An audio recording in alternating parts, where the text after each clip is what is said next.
Hello aspirants, welcome to Statecraft IAS Academy. We are launching this new initiative on monthly handwritten current affairs program.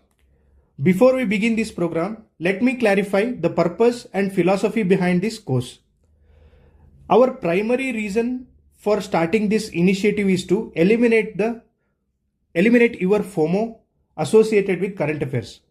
Because aspirants during this prelims time burden themselves with multiple magazines, excessive content, and very little time for effective revision because of lot of pages compiled in their study table. So our objective here is simple: to provide you crisp exam-oriented content that you can revise multiple times with confidence before the exam. So for preparation of this magazine, we have systematically referred multiple current affairs magazines that are available in the market along with our Statecraft current affairs magazine to make you this crisp 15 pages content. This is before making this current affairs magazine, each source of the current affairs referred multiple times, revised multiple times, and overlapping content were removed. Only core issues with relevant respect to UPSC were extracted. After this rigorous filtering process, the content was compiled into concise 15-page handwritten magazine. Okay. And one more important thing here is, do not judge this magazine by its number of pages, because these 15 pages are dense with much relevance content, clarity, and exam utility content. You will not get anything that is not important for exam. Okay. Then this 15 pages content doesn't contain any ifs and buts, because it has only key terms and only important statements. Okay.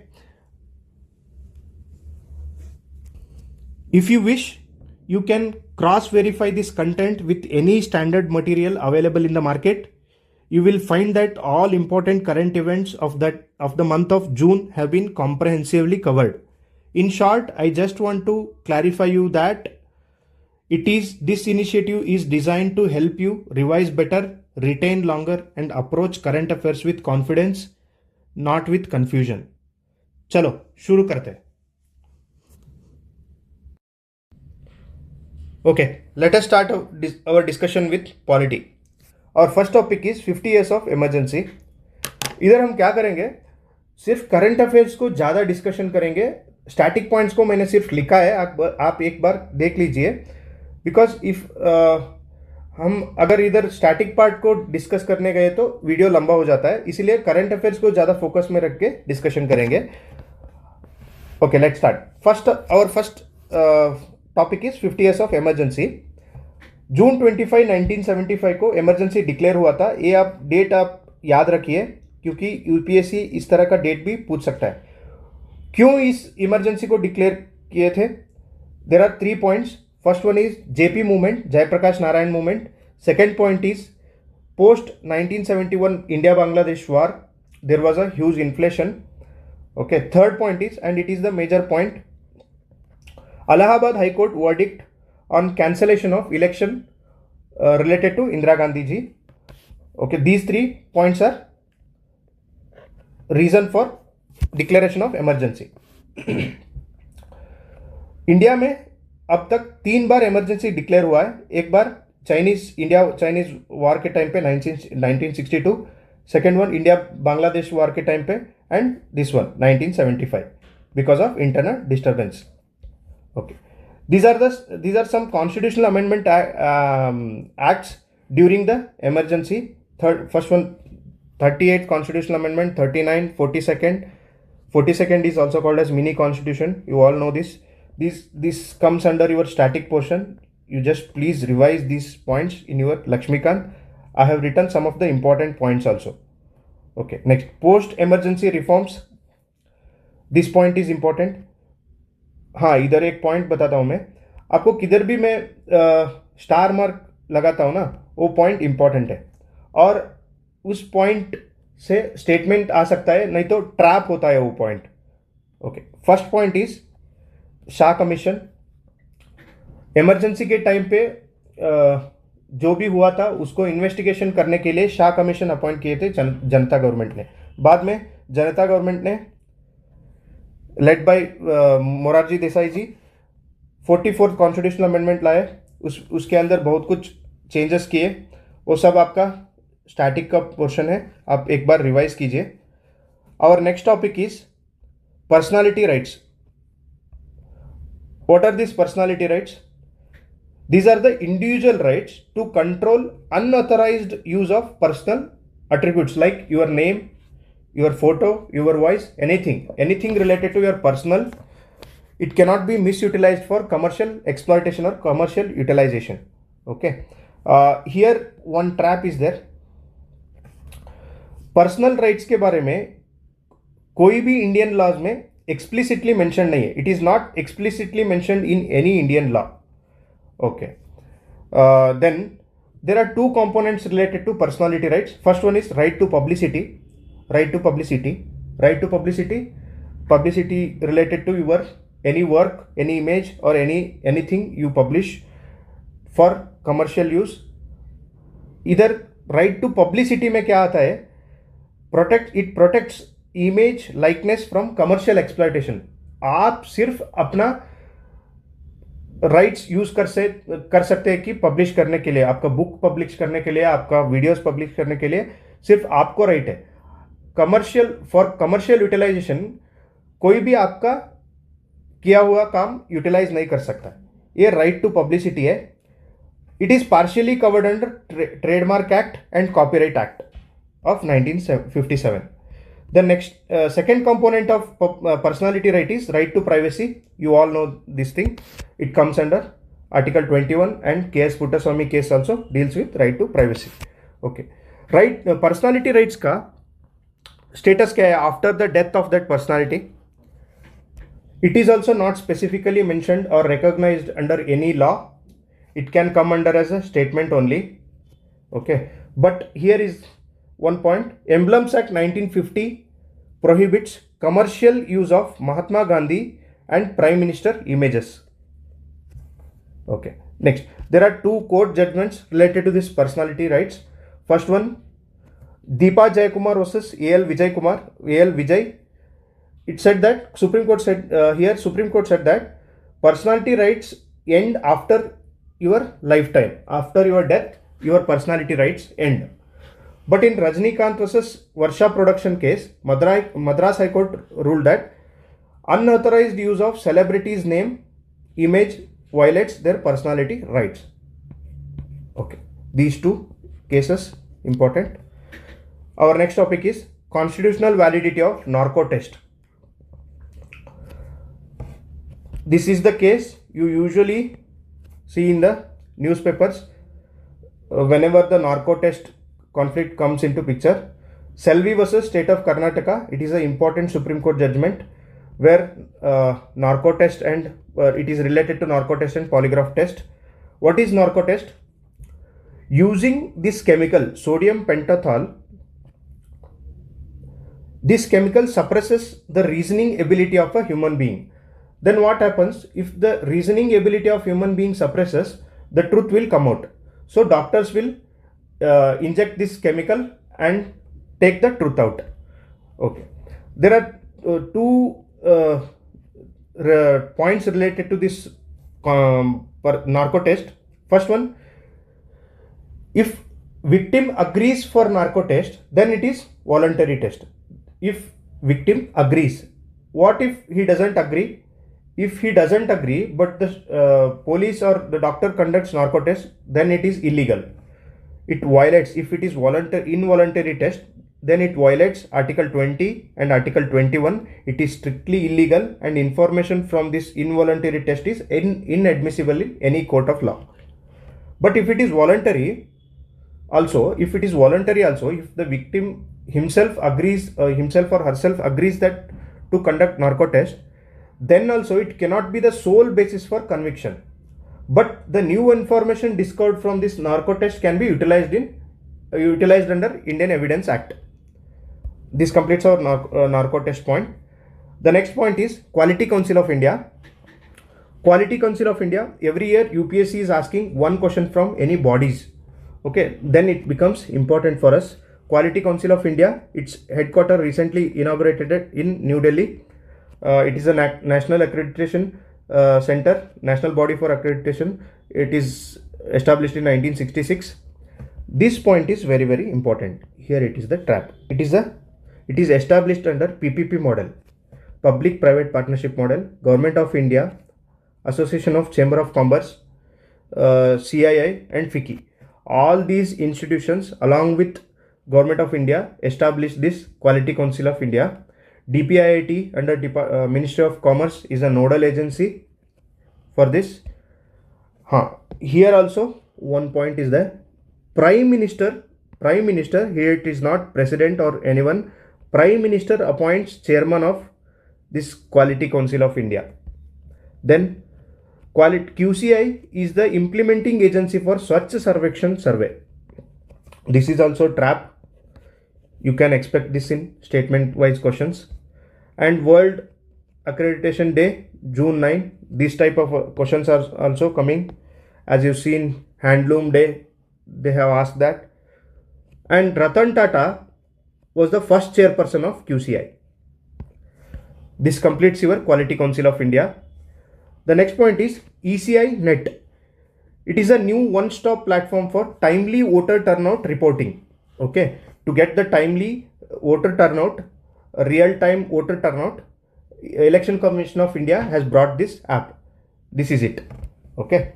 Our next point is Adi Karma Yogi program. It is a program launched by Ministry of Tribal Affairs. Here, what is the aim of this program is to build cadre of motivated officers or change makers for grassroots transformation. Grassroot level पे transform करने के लिए और tribal areas को develop करने के लिए cadre of motivated officers को तैयार करने के लिए आदि कर्मयोगी, आपको मिशन कर्मयोगी सुना होगा आपने, Adi Karmayogi programme related to similar on the similar lines of that only. Okay, you just remember this Adi Karma Yogi, Ministry of Tribal Affairs, cadre of motivated officers at grassroots level transformation. Next point is SEZ amendment rules. Special economic zone rules को amend किया है government ने recently. क्यों amend किया है? SEZ setup exclusively for semiconductors और electronics will require minimum land of 10 hectares. ये पहला 50 हेक्टर्स था. It was around 50 hectares to establish any SEZ related to semiconductors or electronics, but it has now reduced to only 10 hectares. Okay, this is not that much important point, but it can come under as a statement.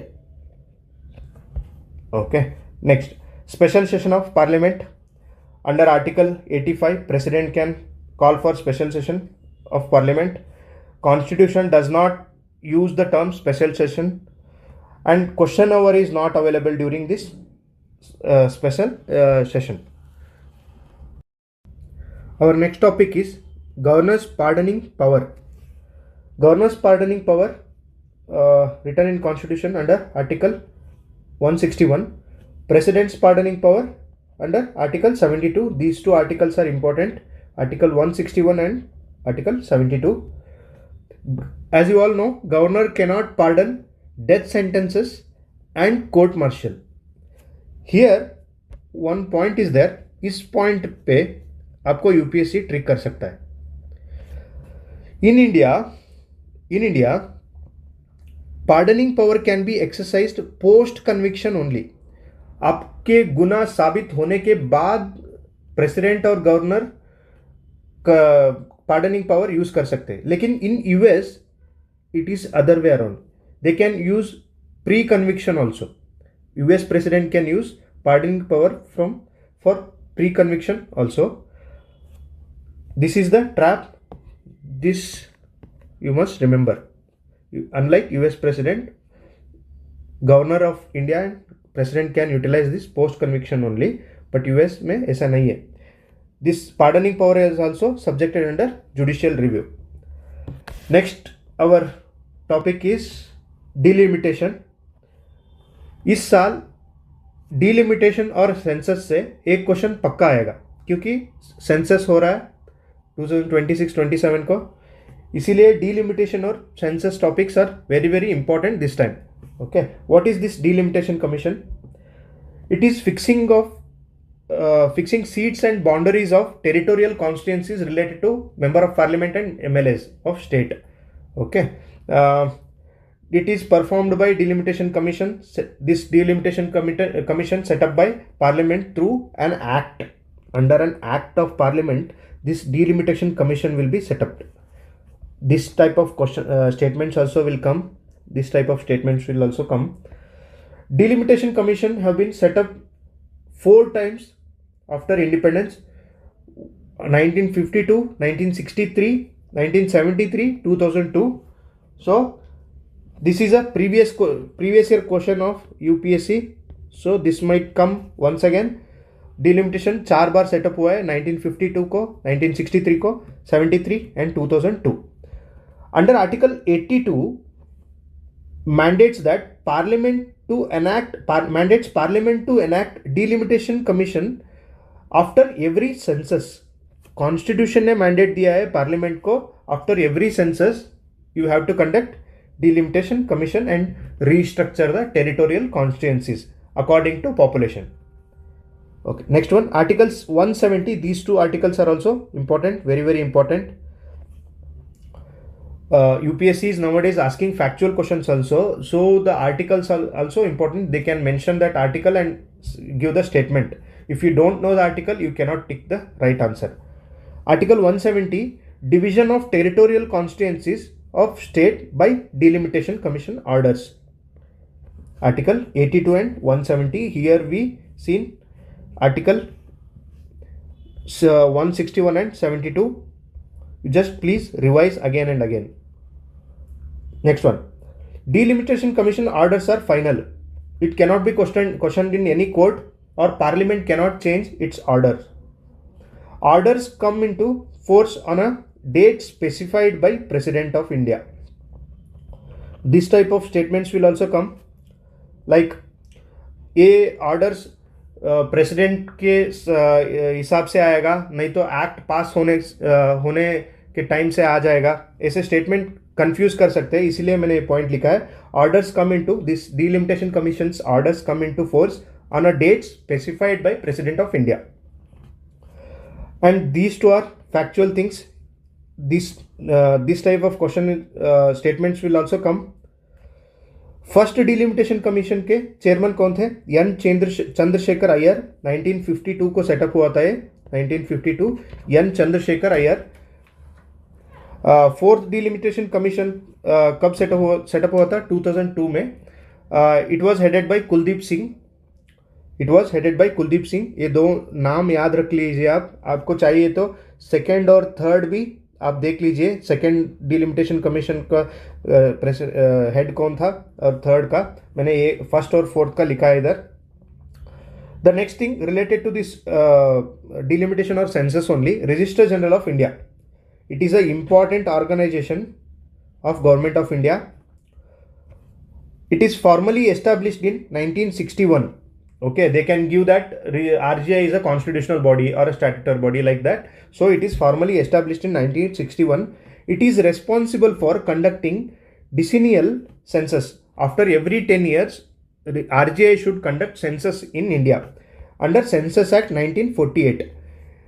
And another major work of RGI is maintaining the civil registration systems in the country, like birth number, death number, like those type of civil matters should be registered by RGI. It comes under Ministry of Home Affairs. Okay, this completes your RGI. Our next point is Defense Cyber Agency. Defense Cyber Agency, formally created in 2019.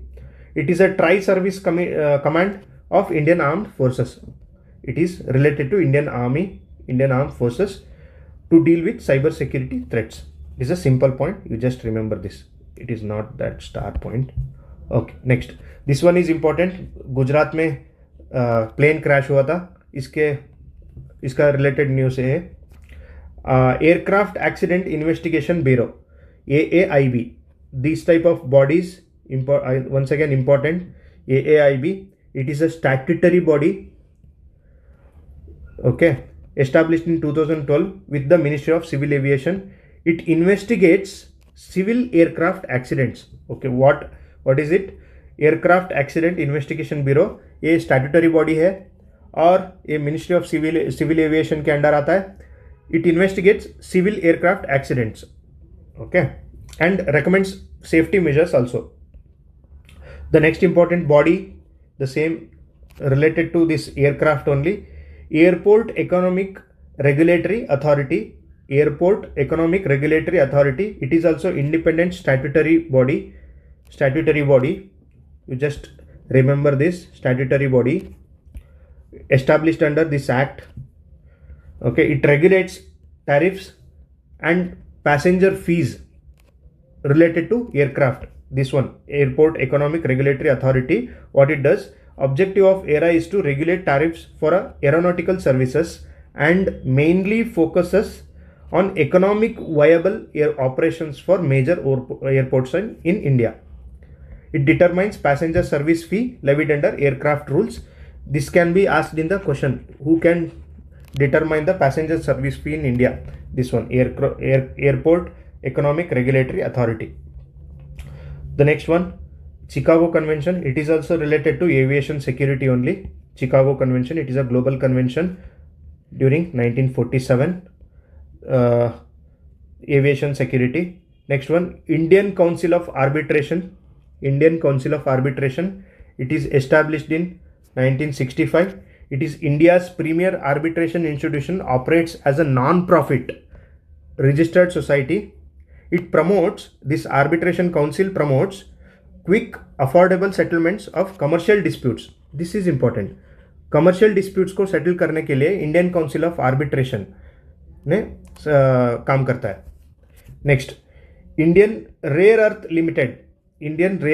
Limited, established in 1950 under the Department of Atomic Energy.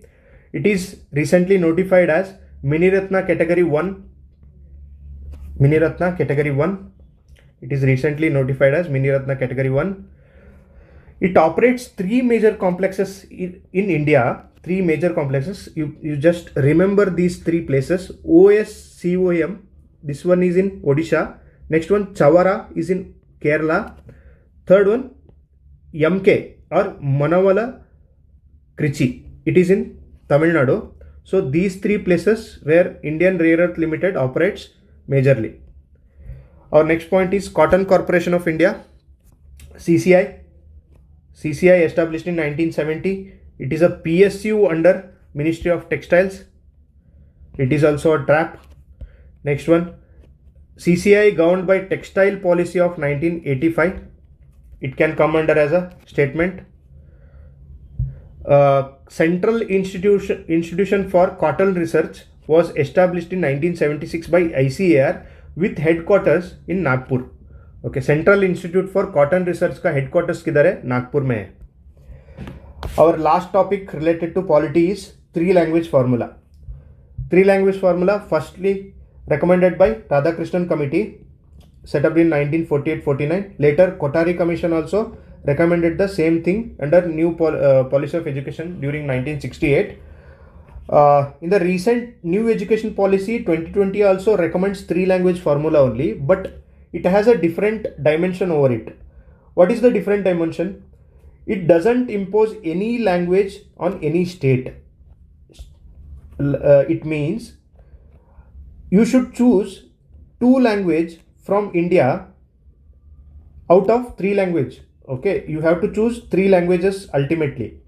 Out of that, two languages should be Indian. You can choose anyone. Okay, this is the new education policy's three language formula. It completes our polity part. Then start with economy. Okay, let's start our first topic of economy. Aviation sector. Above also we have discussed some of the points related to aviation sector in polity section, some of the bodies related to aviation sector. Here we will look into some of the economic aspect of aviation sector and also the bodies also once again. India is the third largest aviation market globally in terms of passenger traffic. This type of statements will come. Okay, India is the third largest aviation market globally in terms of passenger traffic. Okay, the second point is 15% of pilots in India are women. Here we have more than global average in terms of women pilots. This is also a statement probability. हम global average 5% से ज़्यादा हमारे पास woman pilots है.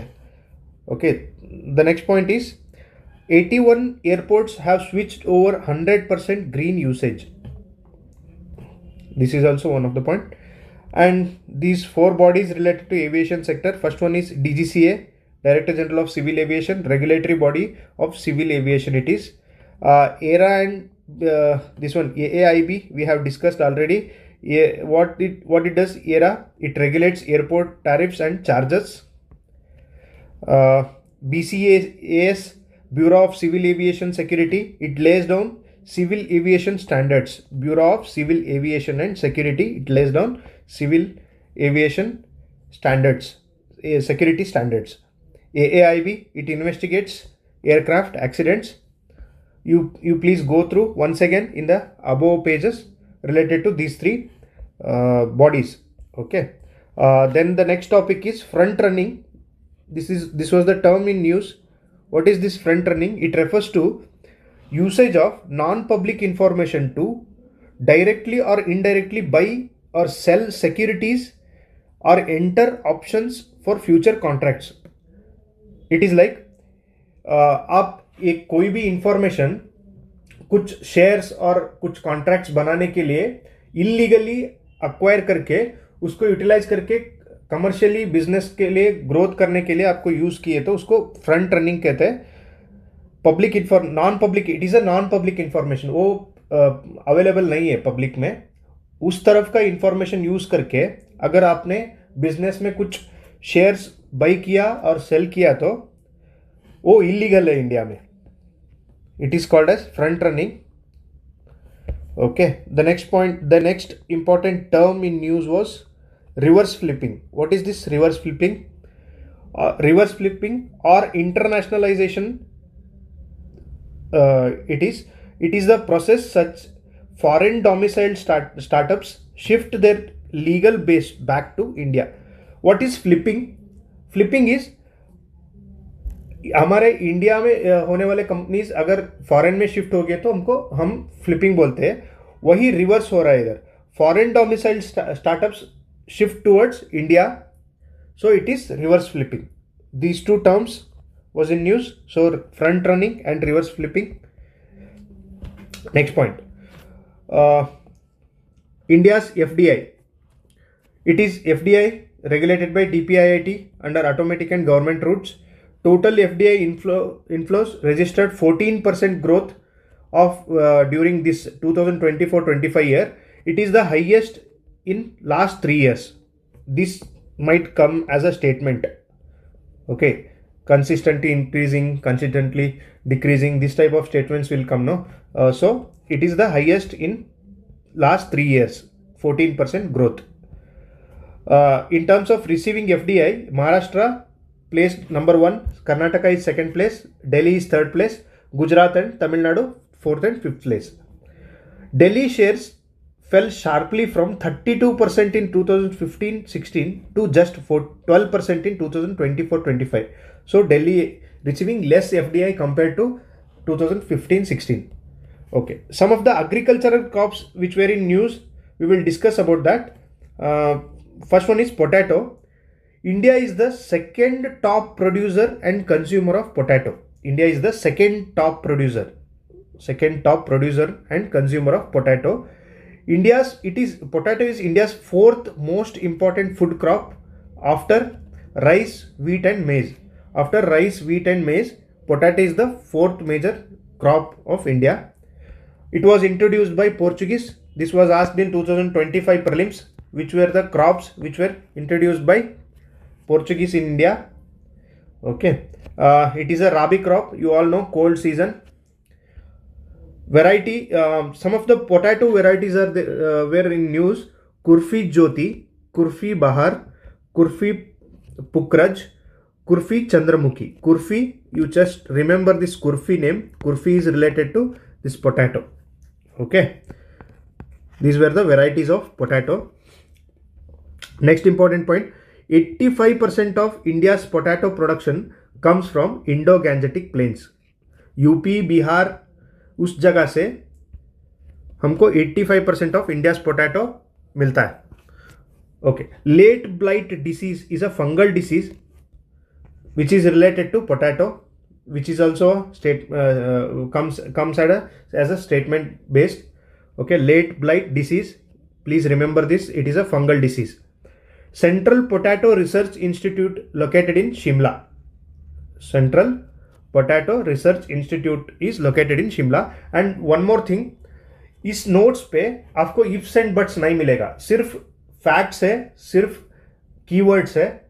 ये keywords मैं explain कर रहा हूं इधर, इफ्स एंड बट्स नहीं है, इसीलिए ये नोट्स क्रिस्प है. रिवीजन, सिर्फ रिवीजन के लिए हमने बनाए. अगर इस नोट्स को हाईलाइट करते जाओ तो पूरा हाईलाइट हो जाता है, क्योंकि सारे के सारे इंपॉर्टेंट पॉइंट्स ही इस नोट्स में है. Okay. Next, after potato we will discuss some of the points related to edible oils. Edible oil, India is the largest importer of edible oils. Palm oil constitutes around 57% of India's edible oil import. Okay, 57%. This fact related to edible oil. The next important crop which was in news was turmeric. Turmeric, also known as golden spice.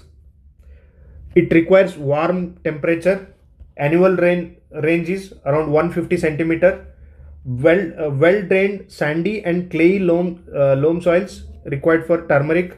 These are all important points. This comes as a direct statements. Okay. Well drained होना चाहिए, sandy और clay loam soils होना चाहिए. Next, India is largest producer of turmeric. 80% of turmeric produced. 80% of world's turmeric is produced in India only. In that, Maharashtra tops highest. These are some states which produce turmeric: Maharashtra, Telangana, Andhra Pradesh, Odisha, Tamil Nadu, Karnataka, Kerala. Okay. Major GI tags related to turmeric. We will discuss some of the points. Erode turmeric. It is geographical indication tag of Tamil Nadu. GI tag, it has got GI tag, erode turmeric. Lakadong turmeric, which is from Meghalaya, which is famous for its chemical content related to turmeric. Okay. Next, Kandamal haldi, Lakadong turmeric and erode turmeric. These three are turmeric products which has got geographical indication tag. National Turmeric Board, which is a statutory body which is located in Nizamabad of Telangana. Okay. What all we have discussed here: turmeric, golden spice, require warm temperature, 150 centimeter rain, well drained sandy and clay soils is required. India largest producer, around 80%. Maharashtra is the highest producer.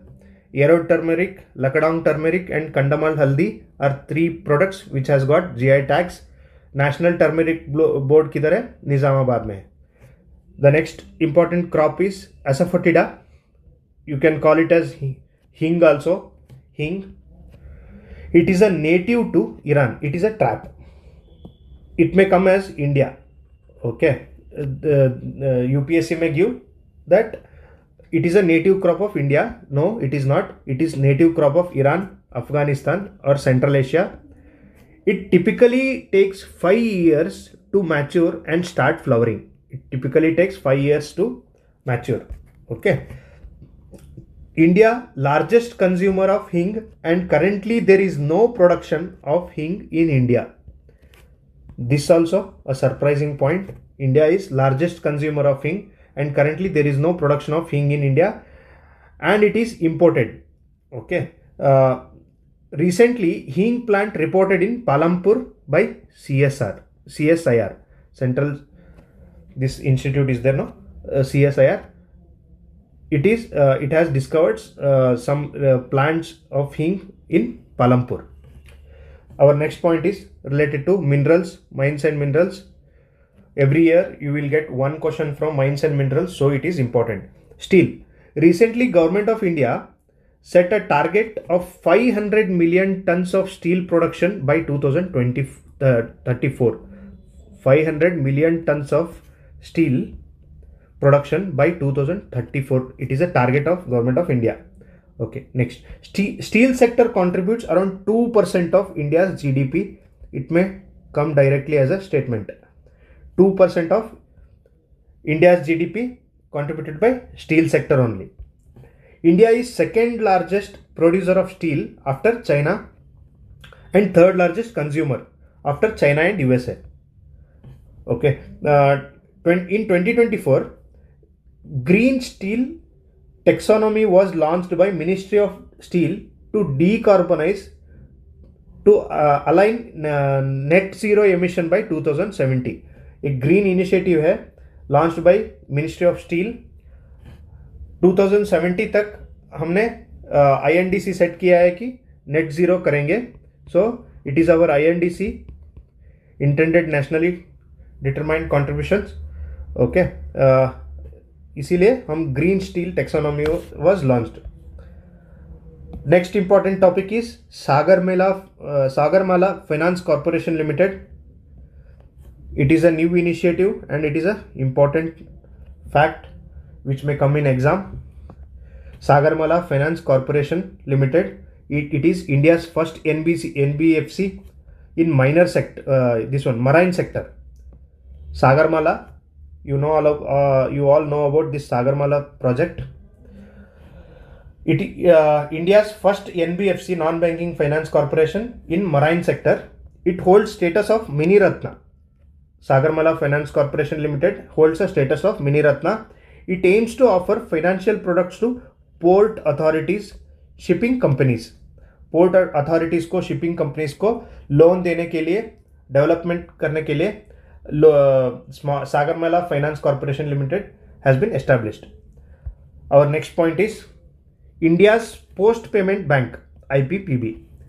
It was established in 2018 under Ministry of Communication. It is 100% owned by Government of India. It is regulated by RBI. Nachiket More Committee recommended payment banks. Under this only, IPPB also established. Nachiket More Committee. Okay. Next. Recently, IPPB got Digital Payment Award of 2024-25 by Department of Financial Services under Ministry of Finance. It was in news, so UPSC may ask these type of facts also. Digital Payment Intelligence Platform, very, very important fact. Digital Payment Intelligence Platform will be developed as Digital Public Infrastructure under RBI. This platform will be developed as DPIP, will be developed as a digital public infrastructure under RBI. It aims to improve fraud risk management and by enabling real time intelligence. Fraud को manage करने के लिए, real time monitoring करने के लिए इसको setup करने का RBI का प्लान है. It was committee headed by AP Hota has been constituted to study its design and operational aspects. This is also important point. AP Hota committee was in news, which is related to what? Which is related to this digital payment intelligence platform. Digital payment intelligence platform. It is a very important fact. Please remember this fact. Okay. Next. National Investment Infrastructure Fund. National Investment Infrastructure Fund. It is a PYQ. Okay. It was set up in 2015. It is India's first ever sovereign sovereign wealth fund.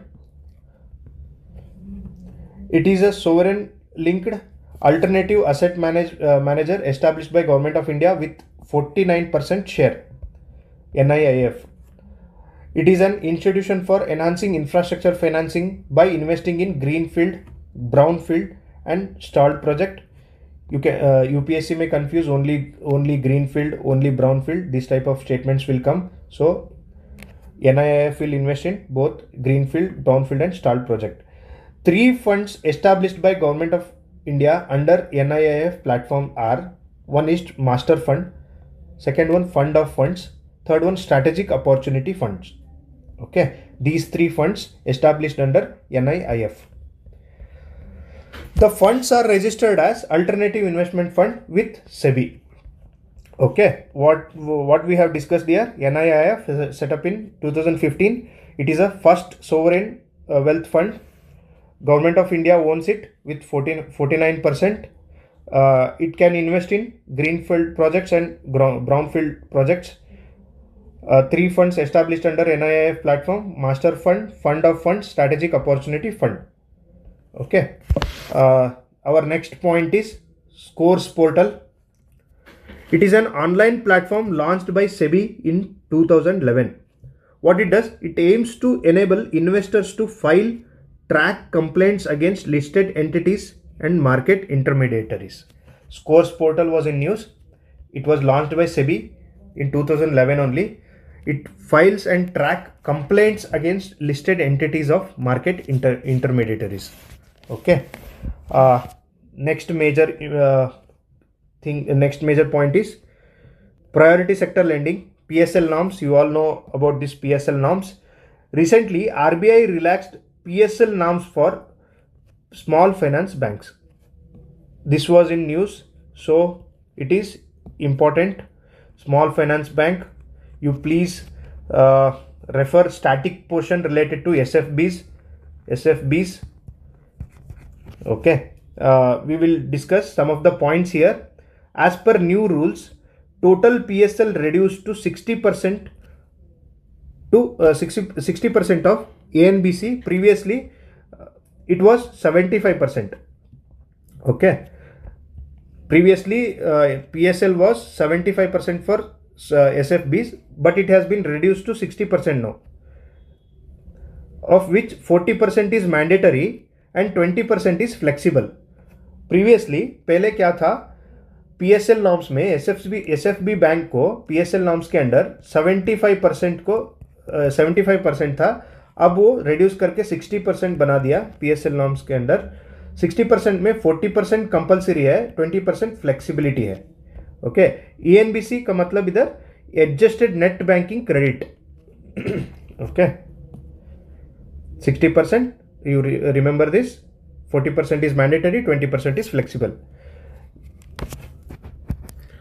Our next topic is key initiatives for marine sectors. Marine sector में कुछ initiatives है which are important. First one is Sagar Setu. It is a part of PM Gati Shakti program. It integrates service providers for seamless export-import services. Okay, service providers for seamless export-import services. It integrates. Okay, Sagar Setu. Next one, Drishti. It is a data-driven tool to fast-track Maritime India Vision 2030 and Amrutkal Vision 2047. Okay, it is a data-driven tool. Next one, Gateway to Green, roadmap to make Gateway to Green, roadmap to make parts green hydrogen hubs. Okay, next, it is related to green economy. Gateway to Green, sorry, it is not parts, it is ports. A small spelling mistake. Okay, next one, Modified Interest Subvention Scheme. Modified Interest Subvention Scheme. It is a central sector scheme under Ministry of Agriculture and Farmers Welfare. It is a central sector scheme which is important. Its aim is to provide affordable short credit to farmers via Kisan credit cards. Okay, here what they will do is they will give 3 lakh rupees loan at 7% interest rate. But here that in that 7% also farmers get 1.5% interest subvention, additional 3% incentive for prompt correct payment. Okay, so if they अगर वो correctly payment कर दिए तो effectively उनका interest rate सिर्फ 4% हो जाएगा. It is modified interest subvention scheme. Next, International Crops Research Institute for Semi-Arid Tropics were in news. International Crop Research Institute for Semi-Arid Tropics, ICRISAT. ICRISAT headquarters is in Semi-Arid Tropics, headquarters in Hyderabad. Recently, ICRISAT launched ICRISAT Center for Excellence for South-South Cooperation.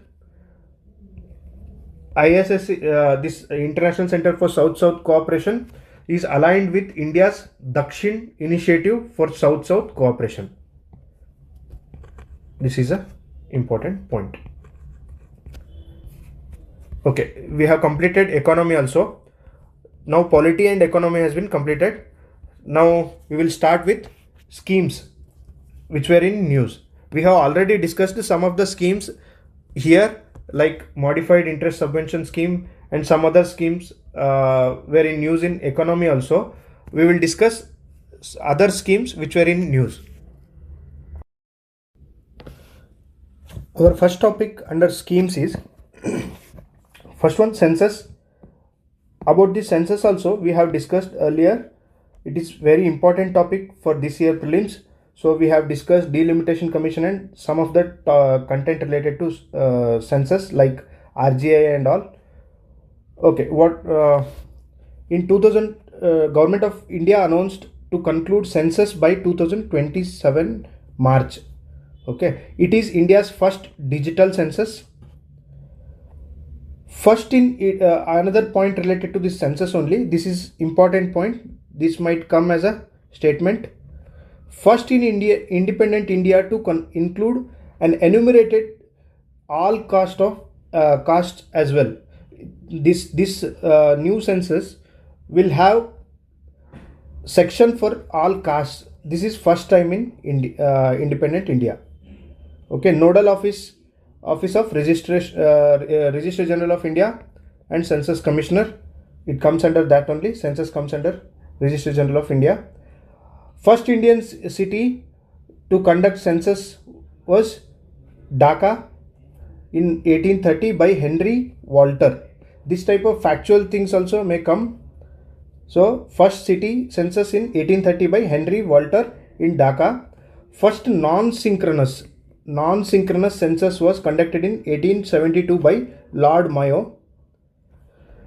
This non-synchronous means the census not happened at a time at all the places.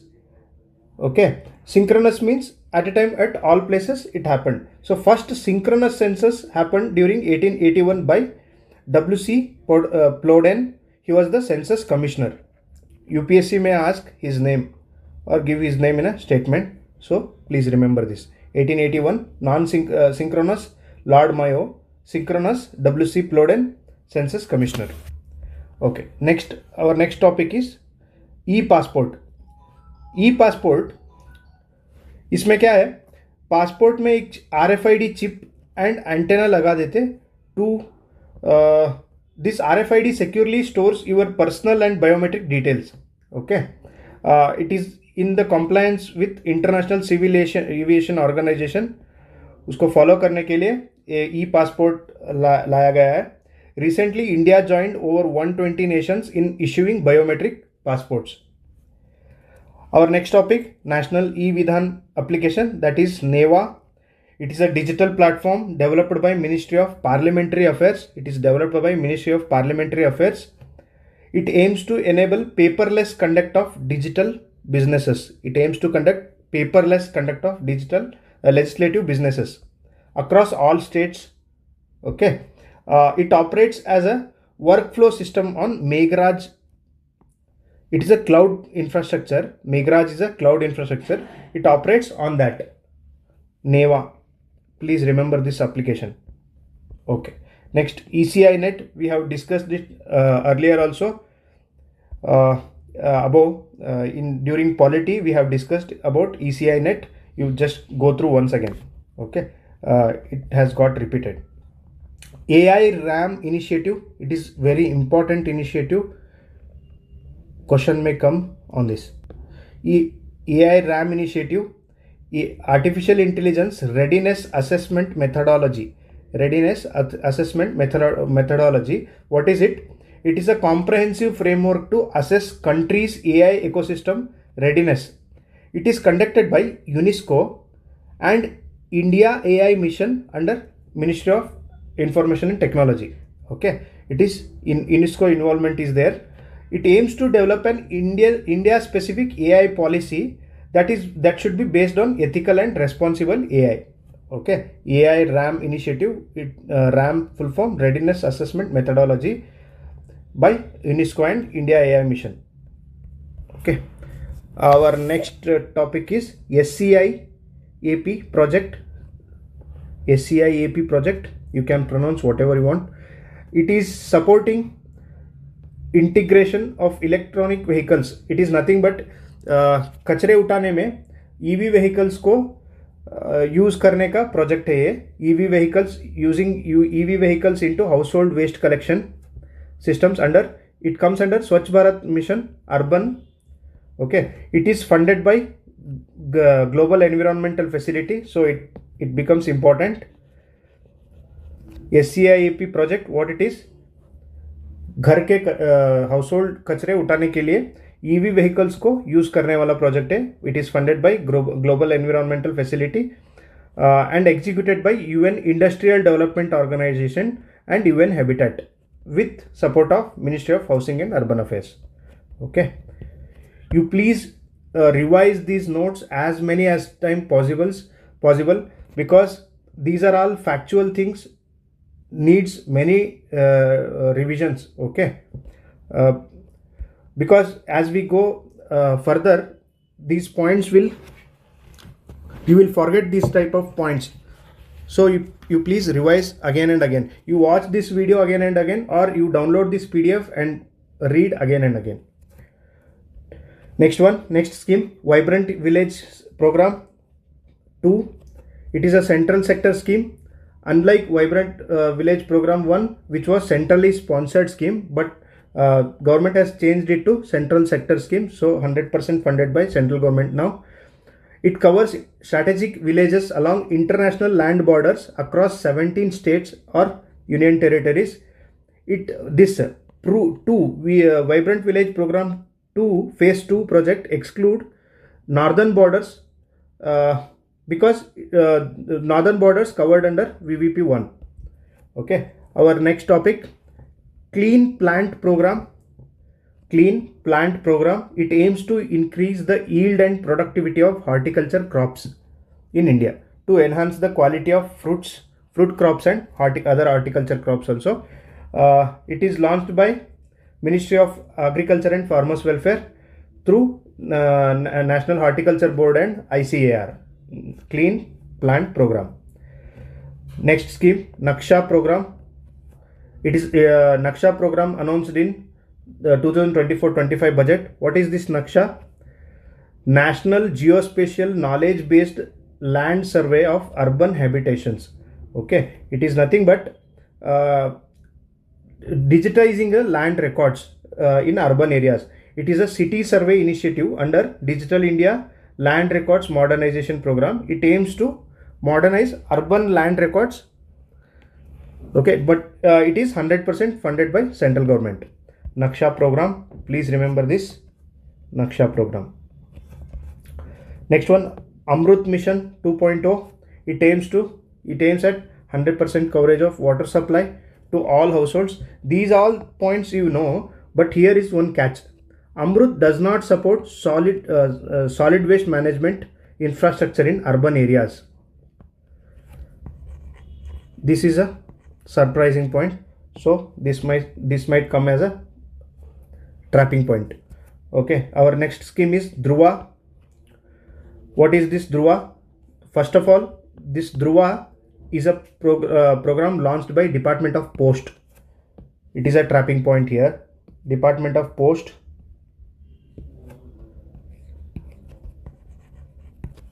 Next, what is it? To create a standardized geo-coded national address system. To create standardized geo-coded national address system, Dhruva scheme has been launched by Department of Post. What is this Dhruva? Digital hub for reference and unique virtual addresses. Unique virtual addresses. It was introduced by Department of Post. It is based on the concept of address as a service. It is based on the concept of address as a service. Okay, model that support efficient, secure and use of controlled management of address data. Okay, next one, Nakshatra scheme. It was launched by ICMR. See, we have seen this Naksha scheme. It is different from this Nakshatra scheme. So because of this type of words only, you need to revise more and more times to get that clarity. Nakshatra, launched by ICMR, aims to improve early detection of diseases through support AI driven vaccine and drug development initiative. Okay, it is completely different from Nakshatra, launched by ICMR, Indian Council of Medical Research, to control to early detection of diseases and support AI driven vaccine and drug development initiatives. Okay, next, Ullas scheme. It is a scheme related to literacy. It is also called as Nav Bharat Saksharata Karyakram. Nav Bharat Saksharata Karyakram. Recently, Goa became full literate under Ullas scheme. Under Ullas scheme, functional literacy is considered. What is this functional literacy? Functional literacy refers to achievement in just having a knowledge related to reading, writing and basic numeracy skill to manage their life. It is called as functional literacy. It may come as a definition also. Functional literacy. Ullas scheme focuses on functional literacy. So recently Goa became fully literate under Ullas scheme. So now first state to become fully literate under Ullas scheme was Mizoram. Along with Mizoram, now Goa also became fully literate under Ullas. Along with that, Ladakh as a union territory is also fully literate state. So you please remember these three things: Mizoram, Goa and Ladakh. Next one, Ullas, you can see the full form: understanding of lifelong learning for all, understanding of lifelong learning for all in society. Okay, it is a centrally sponsored scheme under New Education Policy 2020. It is implemented by Ministry of Education from financial year 2022 to 27. So 5 years scheme it is implemented by Ministry of Education. It aims to educate adults aged 15 years and above. It aims to educate adults aged 15 years and above who missed formal schooling. Okay. Next point is Umeed portal. Umeed portal related to Government of India, unified, launched by Government of India. Its aim is to digitize and streamline Waqf property registration. So Umeed is related to Waqf. Just remember this, you will get the right answer there. Umeed is related to Waqf. Unified Waqf Management, Empowerment, Efficiency, Development. Okay. Next scheme is Sea Cares 2.0, launched by Ministry of Coal Affairs, Ministry of Coal. It is an upgraded web portal of Coal Mines Provident Fund Organization. Sea Cares is related to coal. Okay. Next scheme, Spree scheme. Scheme for promotion, scheme to promote registration of employees or employers, was launched by ESIC. Okay. Registration of employers and employees launched by ESIC ESIC. It aims to bring unorganized employers, left out workers under ESI Act, Employment. This is Insurance Security Act. So under this act, to bring unorganized workers and left out workers, ESI has launched this scheme, spree scheme. Next one, Navya initiative. Navya initiative. What is this Navya initiative? Nurturing aspirations through vocational training for young adolescents. What is this? This Navya initiative aims to provide vocational training to adolescent girls. It is specially for girls who aged between 16 to 18 years who have completed 10th class. Okay, 10th class complete होना चाहिए 16 to 18 years girls को ये नव्या scheme नव्या initiative लागू होता है. Next, it is a joint programme of women and child development and ministry of skill development. It is Ministry of Skill Development. Okay, joint program of Women and Child Development and Ministry of Skill Development. Our next scheme is Smile scheme. Smile scheme.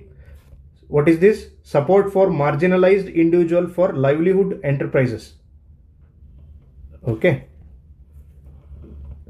This scheme aims to provide welfare and rehabilitation to transgenders and beggars. This scheme is for marginalized sections, that too for transgenders and beggars. It was launched by Ministry of Social Justice 2021 से 2026 तक है scheme. Under this scheme only, Garima Graha will be established under Smile scheme to promote shelter homes for transgender persons and beggars also. Under this scheme, Smile 75 was launched in 2023-24 to extend benefits of Smile scheme to 75 municipal corporations across India. 75 municipal corporations across India. Remember this. Okay, Smile scheme. It completes our schemes. Other schemes we have discussed already in some schemes we have discussed already in economy, and other schemes also comes under different subjects only. We have discussed some of the important schemes related to this section.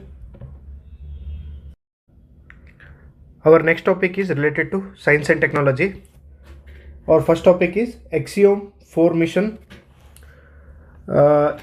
Axiom 4 mission was in news due to Captain Shubhanshu Shukla was involved in this mission. Captain Shubhanshu Shukla, you please remember this name. Axiom 4, it was a fourth private astronaut mission to the International Space Station. It was a collaboration between Axiom Space, NASA and SpaceX. It was a 14-day mission. Okay. Shubhanshu Shukla was the first Indian to board International Space Station and only second Indian to travel to space after Rakesh Sharma. You please remember these 4 points. Next one, Critical and Emerging Technology Index. It is an index released by Harvard Kennedy School, which assesses 25 countries' performance across 5 technology sectors. Which technologies? Artificial intelligence, biotechnology, semiconductor technology, space technology and quantum technology. It assesses among these technologies and ranks the countries. According to this index, India significantly lags behind top 3 countries, that is US, China. India significantly lags behind these countries. Our next topic, Tianwan-2 probe, important one. Tianwan-2 probe. It is China's first asteroid sample return mission to explore Kemo-Oleva satellite asteroid. To bring this one is nothing but returning satellite samples to Earth to experiment it. Okay, if China becomes successful in this mission, it will join small group of countries like US and Japan that have returned asteroid samples to Earth. Okay, you please comment in the comment box about asteroid sample return mission of USA. Okay. Other programs related to China, Tianwen-1 was related to Mars mission of China. It was during 2020. It is asteroid sample bringing mission is Tianwen-2. Tianwen-3 is related to samples from Mars. It is scheduled around 2028. They will launch this program. Tianwen-4 related to exploration of Jupiter by 2030. Okay, it is important. Tianwen-2 probe. Bharatjan AI, which was in news. It is very important current affairs. It is India's first of its kind, indigenously developed and government funded. It is a government funded project.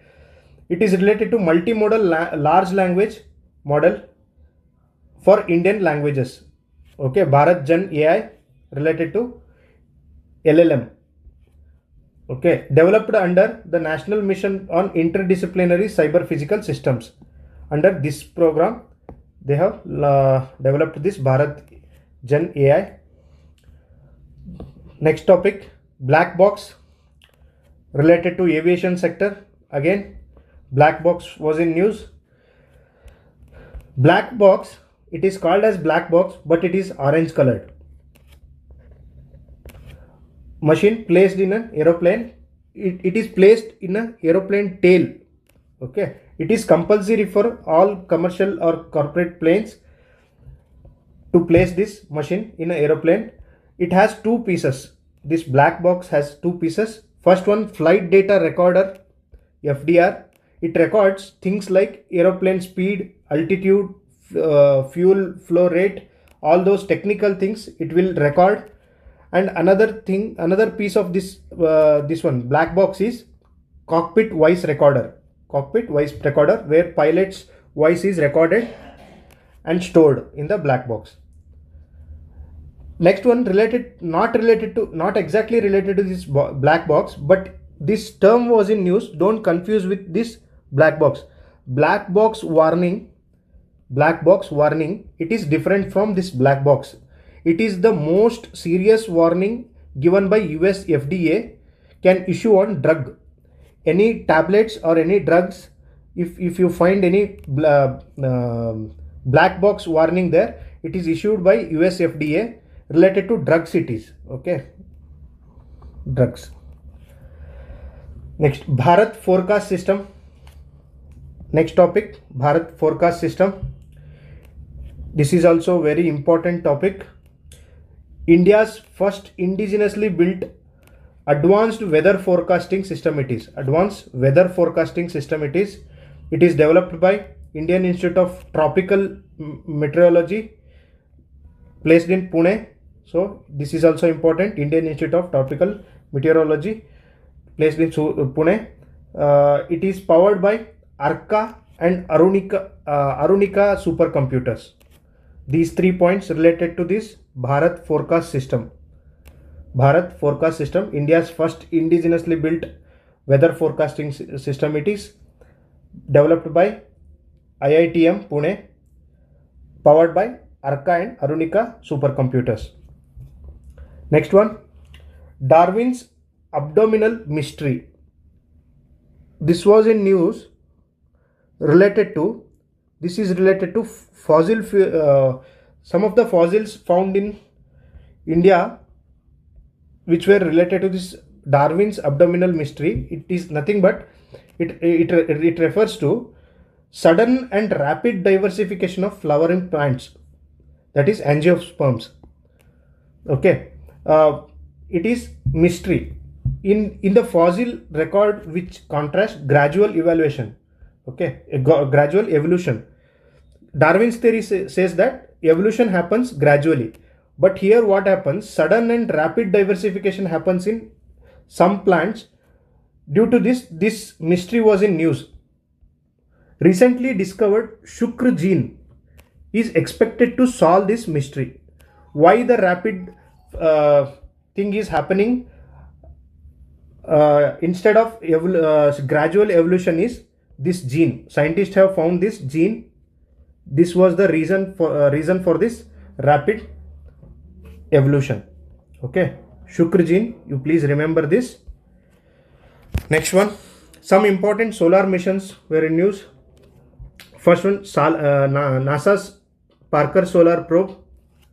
NASA's Parker Solar Probe launched in 2018. First spacecraft to touch sun's corona. Okay.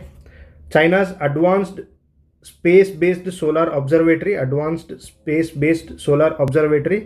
launched during 2002.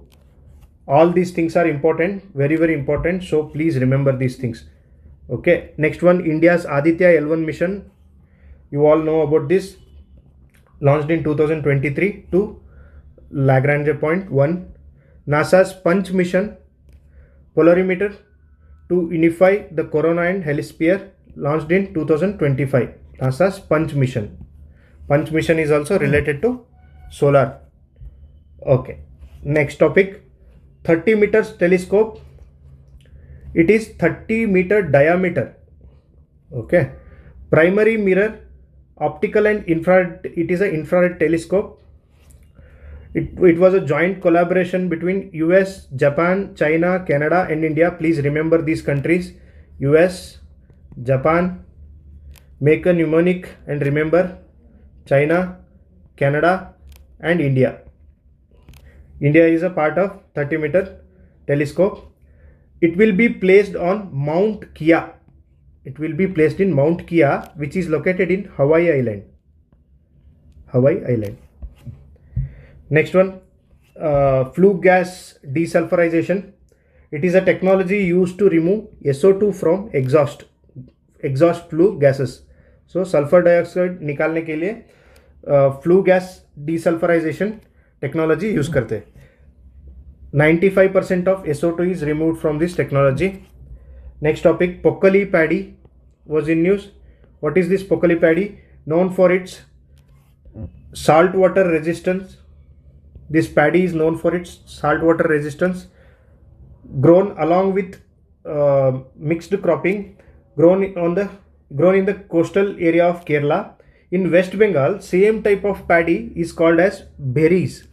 These terms may be asked, and they can give these terms and they can ask what is this. So berries, BHERIES, berries. Second one, in Karnataka, the same paddy crop is called as Gajni. Third one, Khajan. Pronunciation may be different, so you please remember these things. They might ask this. Okay, Pokali paddy, berries, Gajni and Khajan. Next one, nano fertilizer. In 2022, IFCO introduced world's first nano urea liquid for farmers. What is this IFCO? Indian Farmers Fertilizer Cooperative Limited. It introduced first nano liquid urea for farmers. Now, what is the news is, recently Indian IFCO set up its first overseas nano fertilizer plant in Brazil. Okay. In Brazil, they have set up this new nano urea plant. Next point, GM mustard or DMH11. It is a result of crossing between two mustard varieties, that is Varuna and Hira 2. Two mustard varieties, Varuna and Hira 2. GM mustard has not been released for commercial cultivation yet, but it paves way for commercialization of country's first GM food crop. Okay, GM mustard, please remember this. DMH11 also, they can give another name like DMH11, not yet been released for commercial cultivation. Okay. Next one, fiber optic drones were in news due to Russia-Ukraine war.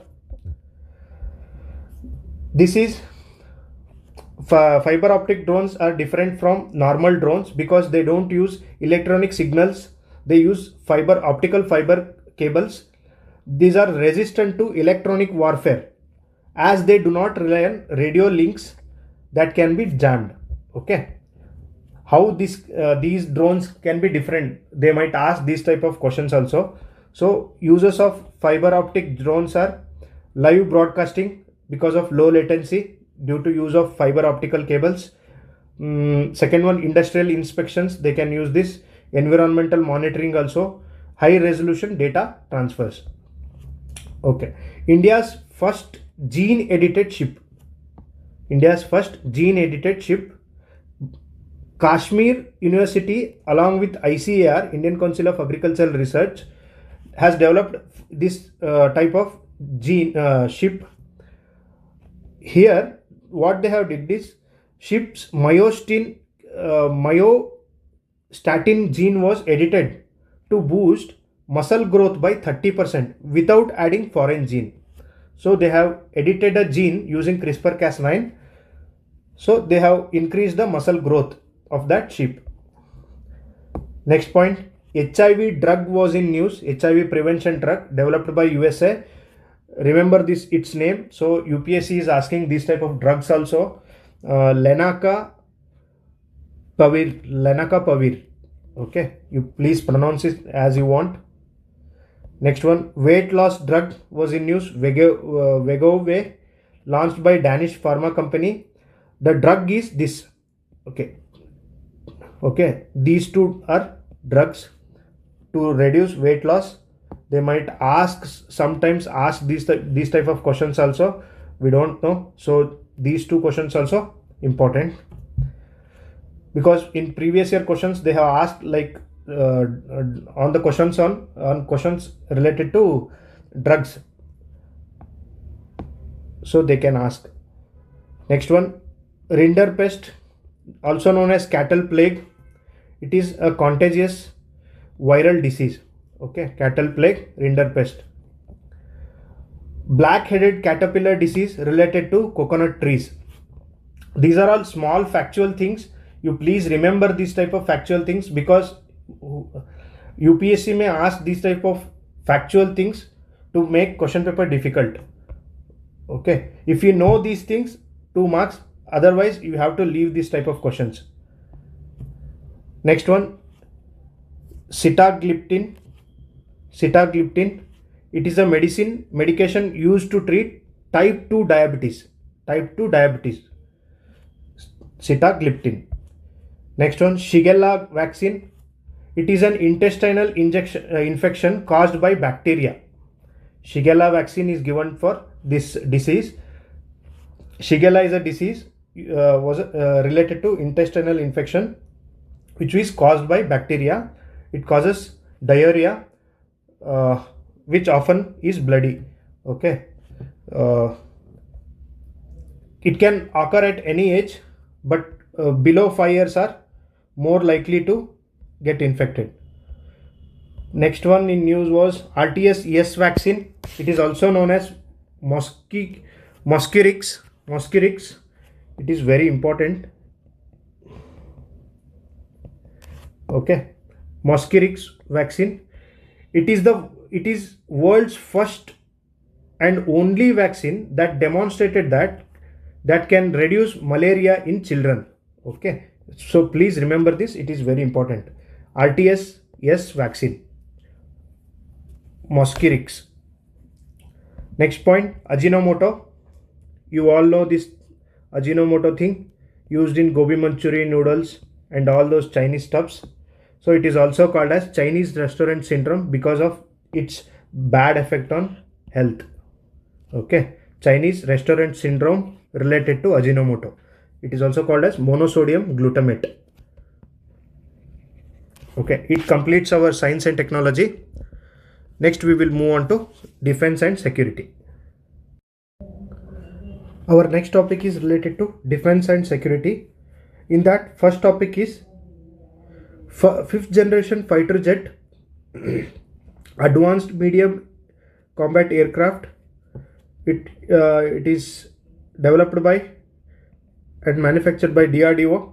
Its features super cruise capability and advanced avionics. It is not that much important, just I have given you the fact.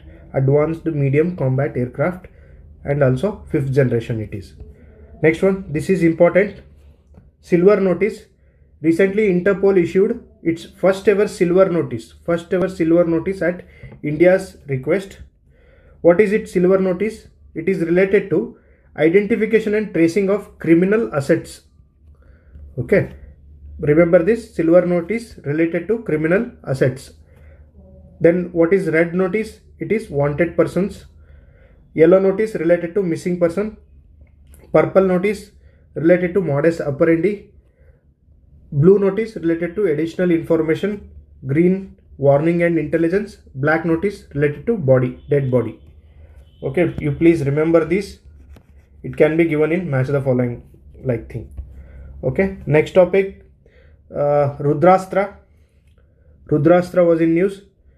It is a hybrid vertical takeoff and landing unmanned aerial vehicle. It is a UAV and hybrid one, vertical takeoff and vertical landing.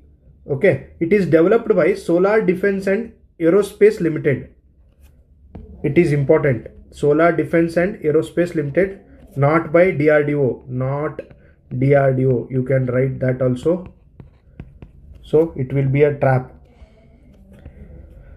Next one, exercise conquest related to India and Mongolia. Next, Barak Magen was in news. It is a naval variant of Barak MX air defense system of Israel. Okay, Barak MX air defense system of Israel. Its naval variant is Barak Magen. Next one, this one is very important. Hansa aircraft, India's first indigenous flying trainer aircraft. It is flying trainer aircraft, Hansa aircraft, designed and developed by CSIR along with National Aerospace Lab. Hansa aircraft, remember this. Next one, INSV Kaundinya. Recently Indian Navy has inducted traditionally built Indian naval sailing vessel. This one is very important. It is traditional methodology called Tenkai method is used to build this INS Kaundinya. It was inspired by 5th century ship illustrated in the Ajanta cave painting. Okay, it is named after legendary mariner Kaundinya, who was believed to have sailed from India to Southeast Asia. This can be stated in statement wise questions. Legendary mariner Kaundinya, who believed to have sailed from India to Southeast Asia. Next one, it is constructed using ancient Indian Tenkai method of shipbuilding. What is it? Tenkai method of shipbuilding is, it is a 2000-year-old method of shipbuilding that involves stitching of wooden planks with coir ropes and coconut fibers. Okay, sealing with natural resin. This is Tenkai method. Using this method, INSV Kaundinya has been built. Okay, next point, INS Arnala was in news. It is also important point. First indigenously built anti-submarine warfare of shallow water craft. It is anti-submarine warfare shallow water craft. It is okay. It is named after Arnala Fort, which is surrounded by sea waters, situated near Mumbai. Arnala Fort, INS Arnala, first indigenously built anti-submarine warfare shallow water warship. Okay, next, Iran was in news throughout the year. Iran nuclear sites, important. They can give this nuclear sites and ask what is the speciality of this news, or something related to places in news they can ask. So Natanz nuclear facility, Isfahan province, it is in Isfahan province of Iran.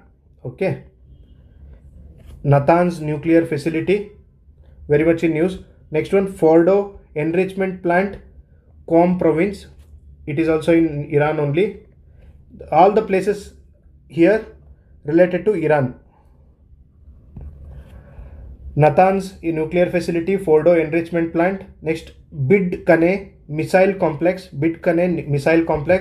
and Karamsha missile base. Natanz, Fordo, Bidkane, Karamsha. All these places related to Iran. Please memorize this.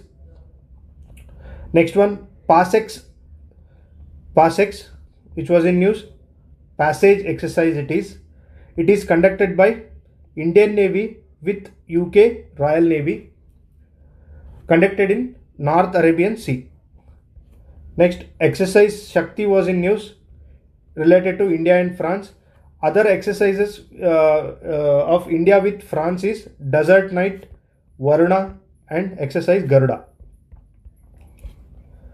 Next important thing is Operation Deep Manifest. It is also very important thing. It can be asked in the exam. Operation Deep Manifest, what it is? It is launched by Directorate of Revenue Intelligence. In this operation, this Revenue Intelligence Department targeted illegal import of Pakistani origin goods routed through third countries. Okay. It targeted illegal import of Pakistani origin goods routed through third countries, because trade between India and Pakistan has been struck. So Pakistan using other means to send its goods to India. To curb that, Department of Revenue Intelligence has launched this program. Operation Midnight Hammer. Here there are 3-4 operations. All things are important for your exam point of view, because they can give it in match the following, like Operation Midnight Hammer, launched by USA, targeted Iran's nuclear facilities. Midnight Hammer related to launched by USA, targeted Iran's nuclear facility. Operation True Promise, launched by Iran against Israel. But Operation Rising Lion, launched by Israel, targeting Iran's nuclear facility again. Okay, these 3 important operations, one after other. So you just match the following things.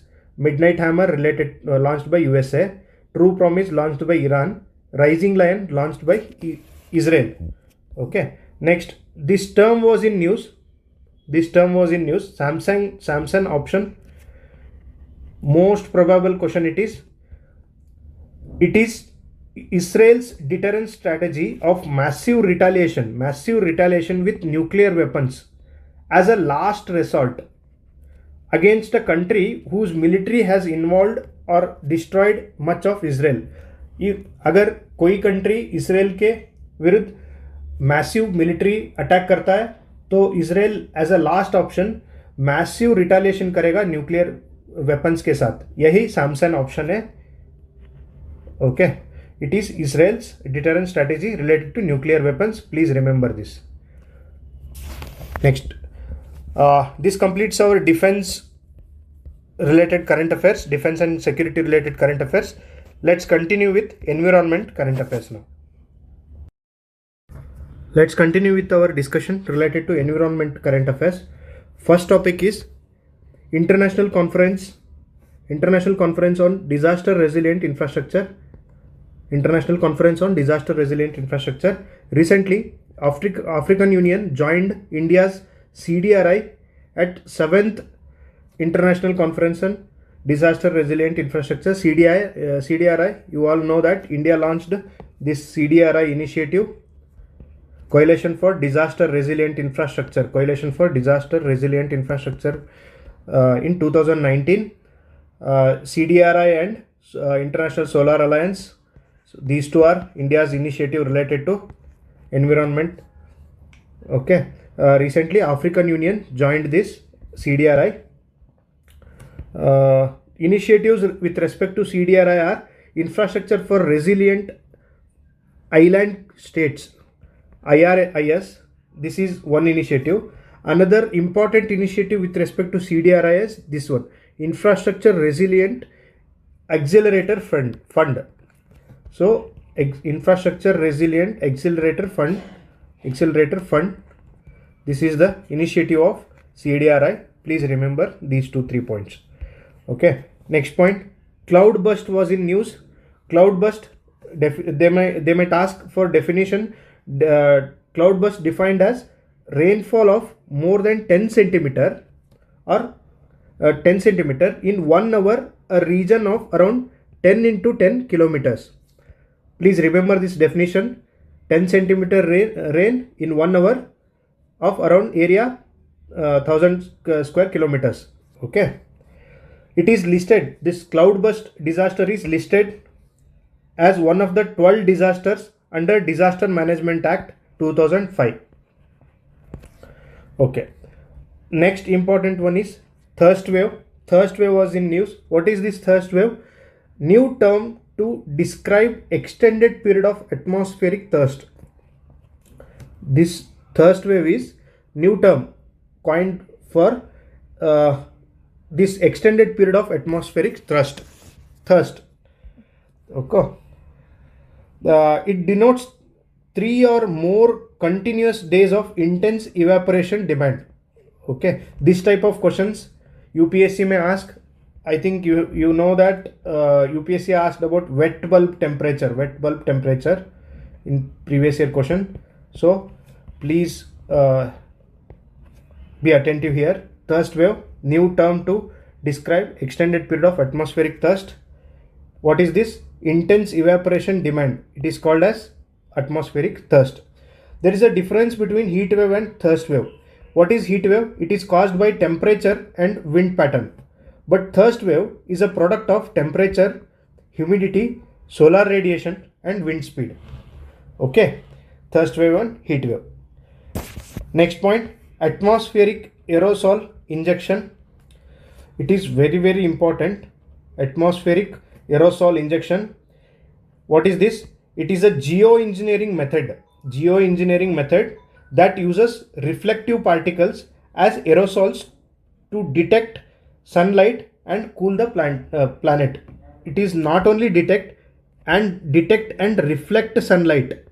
Okay. It works like albedo effect. So to detect the sunlight and to reflect the sunlight, these aerosols particles are used as a geoengineering method to cool the planet. Okay. Here especially SO2 is used as aerosol. Injecting SO2 directly, sulfur dioxide directly into stratosphere acts as this cooling effect. Okay. Next topic. This is important. SO2 as a aerosol. Next one. Integrated Biodiversity Assessment Tool Alliance. Integrated Biodiversity Tool Assessment, which was in news. It is a coalition. This alliance is a coalition of 4 major global conservation organizations. Which are those? First one, BirdLife International. Second one, Conservation International. Third one, IUCN. Fourth one, UN Environment Program on World Conservation Monitoring Center. Okay, you can say UNEP, WCMC. Okay. These 4 organizations made this Integrated Biodiversity Assessment Tool for Alliance, which was in news. Next, the next point is important, very, very important actually. Blue NDC challenge. What is NDC? Nationally Determined Contributions. Blue NDC challenge launched in 2025 by France and Brazil. This one important. Launched in 2025 by France and Brazil at 3rd United Nations Ocean Conference conducted in France. Okay, France and Brazil Blue NDC Challenge. What is this Blue NDC Challenge? This is the initiative that urges countries to incorporate ocean-focused climate measures. Ocean-focused climate measures into their NDC. Nationally, this INDC is there, no? Intended Nationally Determined Contributions. In that, to include ocean-focused climate measures ahead of COP30, Conference of Party 30, to be conducted in Belém, Brazil. COP will happen this place. happen in this place. Okay, Blue NDC Challenge 2025, France and Brazil. France, third UN Ocean Conference happened in France. Okay, next, UN Ocean Conference 2025. We will discuss about this one. It held in France. Next one, Biodiversity Beyond National Jurisdiction Agreement. Biodiversity Beyond National Jurisdiction Agreement, also known as High Seas Treaty, rectified in this conference. This one is very, very important. Biodiversity Beyond National Jurisdiction Agreement rectified in this conference. Next one, French Polynesia pledged to establish world's largest marine protected area in this conference. French Polynesia, please remember this, French Polynesia promised.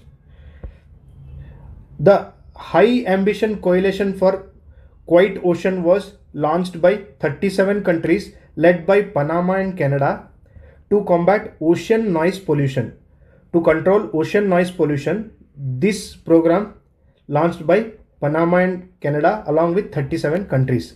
Okay, the High Ambition Coalition for Quiet Ocean. You can identify with this word, Quiet Ocean. Okay, noise pollution related thing.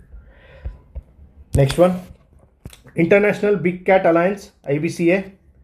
Recently, first assembly of IBCA held in New Delhi, which was chaired by Environmental Minister, who was elected as President of IBCA now.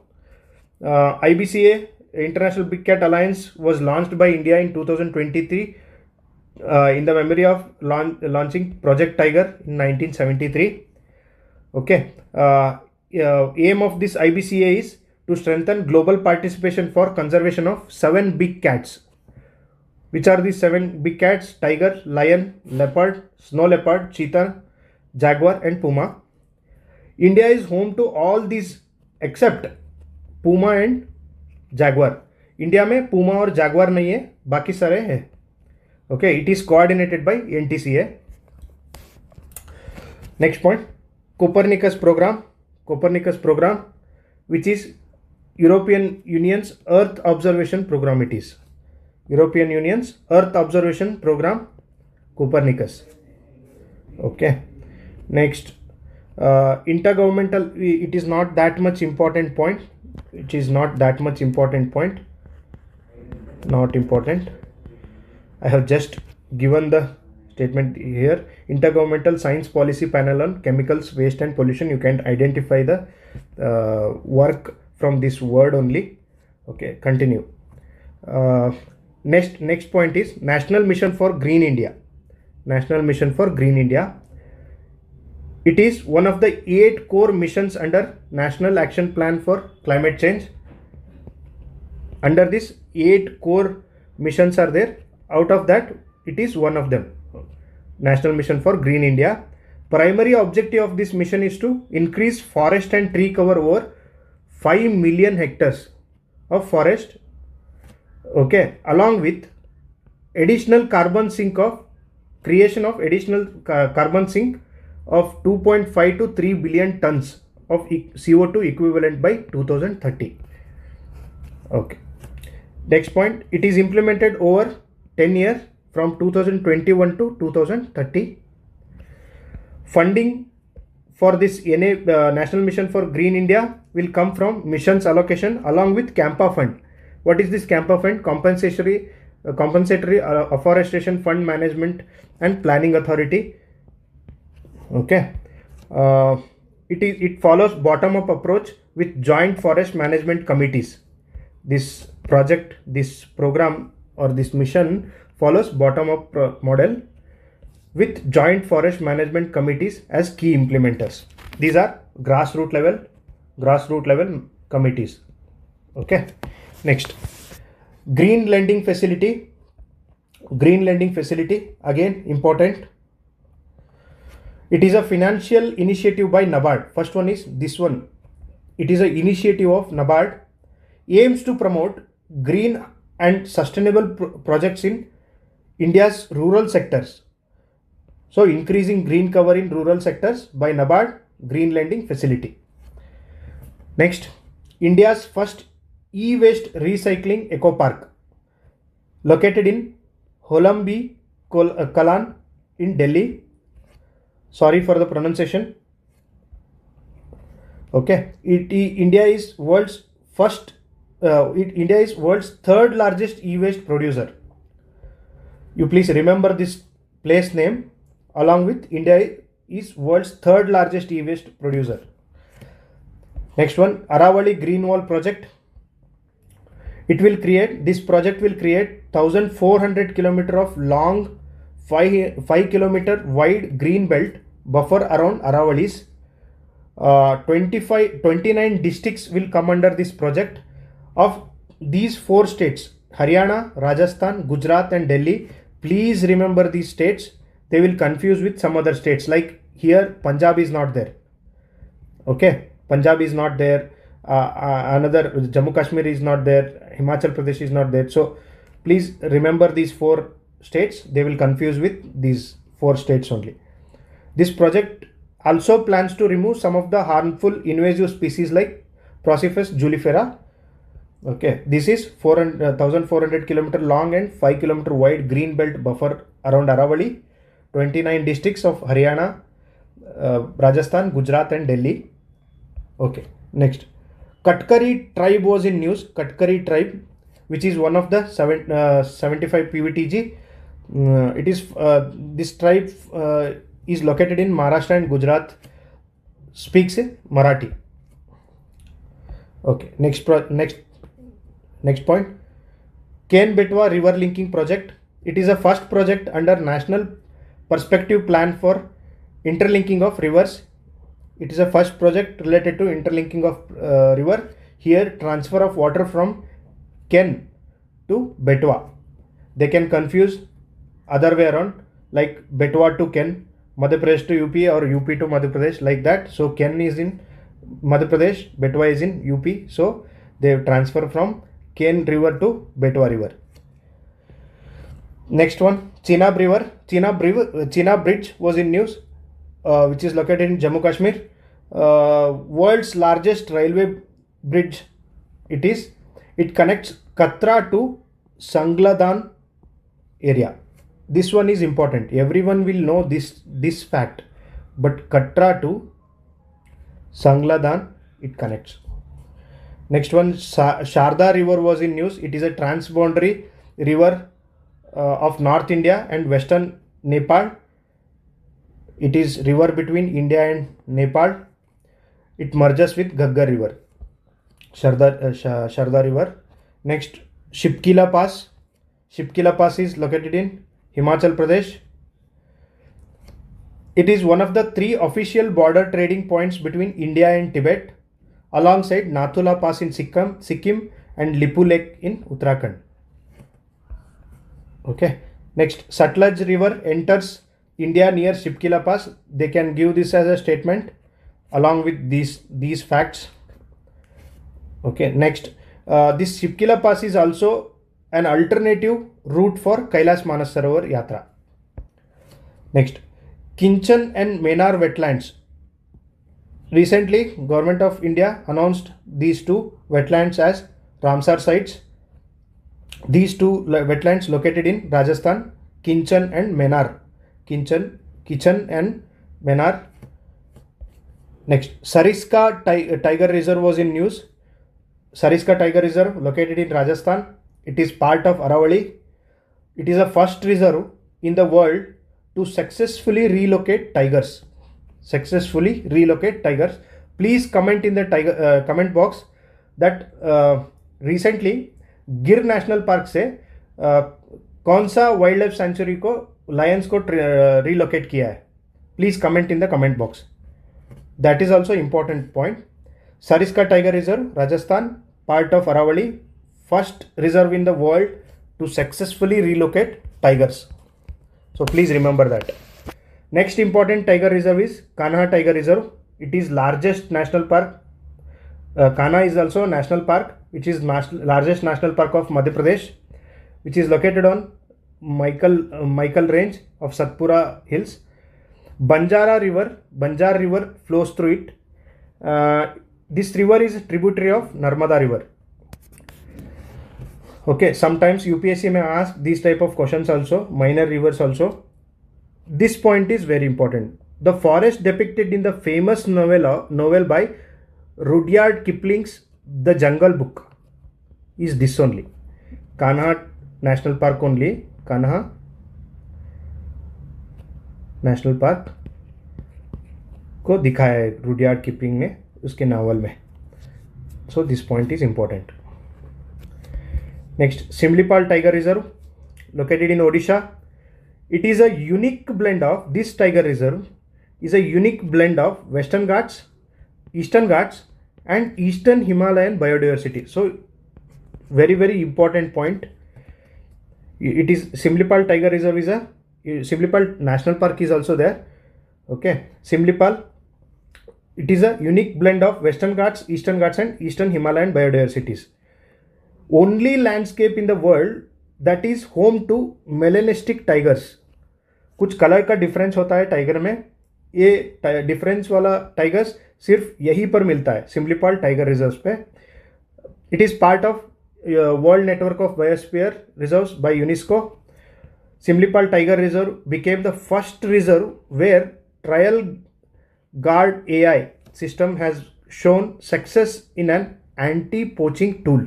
Okay, this one, trial guard AI system, where it is there, it is in Simlipal Tiger Reserve. Next, Greater Flamingo Sanctuary was in news. Greater Flamingo Sanctuary located in Tamil Nadu, Dhanushkodi, within the Gulf of Mannar Biosphere Reserve. Greater Flamingo के बारे में कुछ points देखेंगे. It is found almost all over India. It is found almost all over India except high altitudes and northeast regions.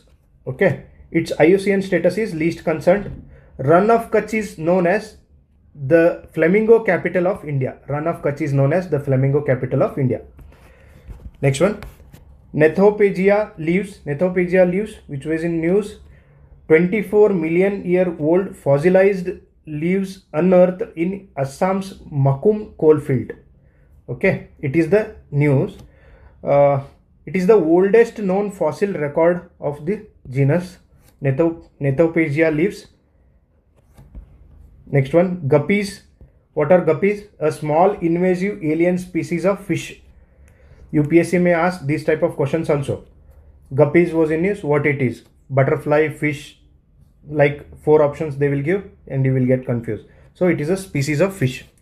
Gambusia affins, it is a PYQ of UPSC का 2023 या 24 में. Gambusia affins, it is used as a mosquito controller. It is one of the worst invasive species. Next point, Sindoor plant, commonly called as Anato in English. It is a plant native to Brazil. It is important. This point is very important. Sindoor plant is native to Brazil. Sindoor plant native to Brazil. Next point, fishing cat was in news. Fishing cat, it is a solitary and nocturnal. It is a nocturnal hunter. इसका IUCN status vulnerable है. Females are smaller than males here. Females are smaller than males here. UPSC may ask these type of facts also. I think they have asked about elephant one time, like this point only. Global Drought Outlook 2025 report आया था. किसने release किया? OECD ने release किया. Global Drought Outlook 2025. Energy Transition Index released by World Economic Forum. इसमें energy transition में Sweden first place पे है, India 74th place. Next one, Salkhan fossil forest was in news. Salkhan fossil park located in Uttar Pradesh. Salkhan fossil park is located in Uttar Pradesh. It has been added to UNESCO tentative list for world heritage sites which record the great oxidation event. So it is also very important point. Salkhan fossil point, where it is located, Uttar Pradesh, added into UNESCO tentative list, which record the great oxidation event. Recently, some of the volcanic eruptions was in news. First one, Mount Etna, which is located in Sicily, Italy. Sicily is a province there. Okay. Next, Mount Levatobi Laki. Okay. You just pronounce as you want. Just remember it is in Indonesia. Next, this one in Hawaii Island, Kilauea Island, volcano, Hawaii Island. You pronounce as you want. Okay, this completes our environmental section. From here we have discussed environment. It completes our environment structure.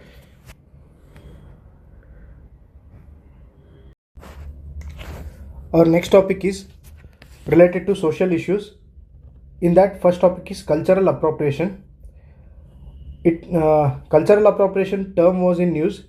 It is nothing but a dominant group disrespectfully or exploitatively adopts elements of marginalized culture, often for profit. This term was in news during that Kolhapuri Chappal issue. Okay, just have the glance over it. What is Kolhapuri Chappal issue and cultural appropriation? Just definition. Just understand this definition. That's it. Another term was in news. Manosphere. Online communities that promote narrow, aggressive definitions of masculinity and spread false narrative related to feminism that harms men. Okay. False narrative related to false narrative that feminism harms men. Manosphere. Just look into this definition also once. Our next important point, these two are just a definition, not a current affairs issue. These terms were in news, but this is proper current affairs. Women in armed forces. The first batch of female cadets graduated from National Defence Academy. These two are court cases related to this women in armed forces. First one, Babita Punia case. In this, Supreme Court allowed permanent commission to women in SSC officers. Next one, in Kush Kalra case, Supreme Court allowed women to appear for NDA exam and join training. These two cases are important. Please remember these cases. Next, the IAF's Disha cell conducts campaign to encourage women to join Indian Armed Forces. Okay. Disha cell of IAFs encourage women to join Indian Armed Forces. Next important point, Global Gender Gap Report of 2025 released by World Economic Forum. There are four dimensions on which this report is given. First one, economic opportunity to other gender, and education, health, and political leadership. So please remember these dimensions: economic opportunity, education, health, political leadership. On these basis, this gender gap ranking will be given. India ranked lowest, 131st rank, Iceland first rank. Okay, this completes our social issues topic. We have discussed other social issues topics in some respective subjects only, like economy we have discussed, and some other points also we have discussed in polity only. Okay, let's discuss some of the points related to culture. GI tags, recently GI tags given to Kumbakonam vetrilai. This is a betel leaf. Kumbakonam vetrilai, this betel leaf, and Thovalai Manika Malai. This is special garland from Tamil Nadu. These both are from Tamil Nadu. Next one, related to sports, it is World Chess Championship 2025 won by South Africa against Australia. WTC started in 2019, top 9 teams play this test match. Each team play 3 home and 3 away series over 2 years. Okay, this type of questions are coming, so this is also important. And Deen Dayal Upadhyaya was in news. His one of the main idea was integral humanism, Ekatma Manav Darshan. It says that it ensures dignified life for every human while balancing individual and societal needs. Ekatma Manavad, what it says, everyone should have dignified life, balancing both individual and societal needs. Okay, this completes our culture also. Let's move on to international relations. Our next topic is India SEO Summit. India refused to sign joint declaration at SEO Defense Minister meeting held in China due to double standard for terrorism. Okay. Shanghai Cooperation Organization, you all know Shanghai 5, Russia, China, Kyrgyzstan, Kazakhstan, Tajikistan and Uzbekistan. Just remember, Turkmenistan is not there in this. Not. But remember all those facts also. Turkmenistan is not there. And later, India joined in 2017, Pakistan, Iran joined in 2023, Belarus in 2024. You can UPSC can ask new members: Iran, Belarus. Okay, 2 standing bodies are there in SEO. First one, Secretariat in Beijing. Second one, RATS, Regional Anti-Terrorism Squad. Secretariat located in Tashkent, Uzbekistan.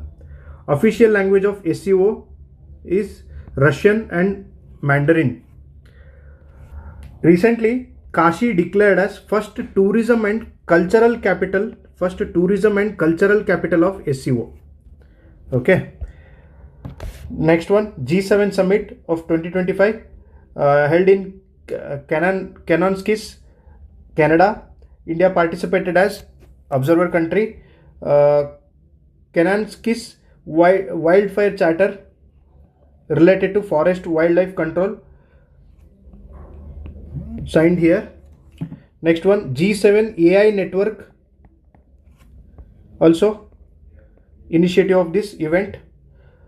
G7 countries: US, Canada, France, Germany, Italy, UK and Japan. Okay. Next, United Nations General Assembly. Recently, United Nations General Assembly elected 5 countries, non-permanent countries. There is a structure of UNGA that you all know. My permanent 5 countries along with 10 countries. These 10 countries will be elected on regional basis for 2-year term. So out of these 10 countries, 5 countries are recently elected: Bahrain, Colombia, Democratic Republic of Congo, Latvia and Liberia. Okay. Next one, Coffee Club was in news.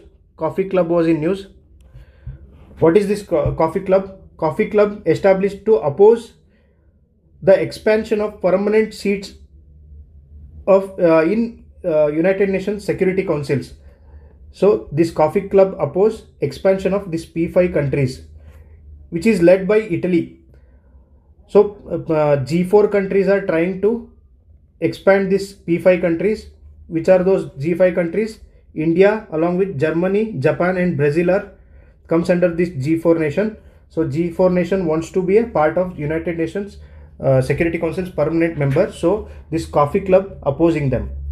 Okay. Next important news is International Court of Justice, ICJ, which is a principal judicial organ of United Nations. It deals with 2 type of cases. First one is contentious cases related to state disputes and advisory proceedings. This International Court of Justice doesn't deal with individual, NGO and private cases. Okay. This consists of 15 judges elected by United Nations General Assembly and Security Council for 9-year term. These judges term is 9 years. elected for every 3 years. Okay. Headquarter of ICJ is located in Hague, Peace Palace, Hague, which is in Netherlands. India is founding member of International Court of Justice. Official language of this court are English and French. Please remember these facts. UPSC may give in statement wise question. Next one, International Civil Aviation Organization, established in 1947 by Chicago Convention, which is a special agency of UN.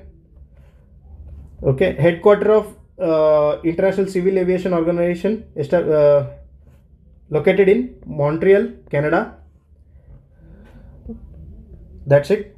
Next important point is United Nations Human Rights Council. United Nations Human Rights Council, which is established in 2006. Headquarter of UNHRC located in Geneva, Switzerland. UNHRC members elected by United Nations General Assembly for 3-year term with maximum 2 consecutive terms. They can be re-elected.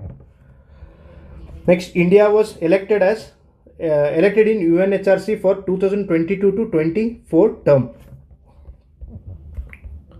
Next, this one is very, very important. Universal Periodic Review related to UNHRC. What it does, it examines the human rights performance of all 193 UN members. So please remember this Universal Periodic Review related to United Nations Human Rights Council. What it does, examines human rights performance of all 193 countries, members of United Nations. Next, UN High Commission for Refugees. This organization is related to refugee. Its headquarter is located in Geneva, Switzerland. India has not signed 1951 Refugee Convention. This is important point. Okay, India does not have any national law governing refugee related aspects.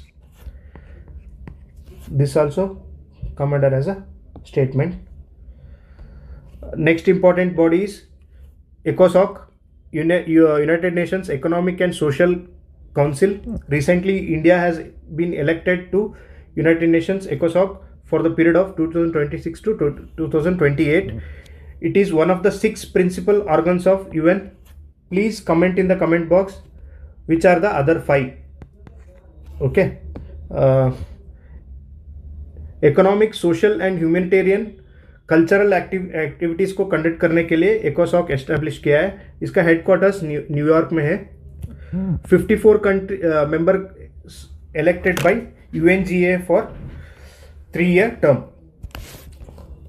This is it for UN Economic and Social Council.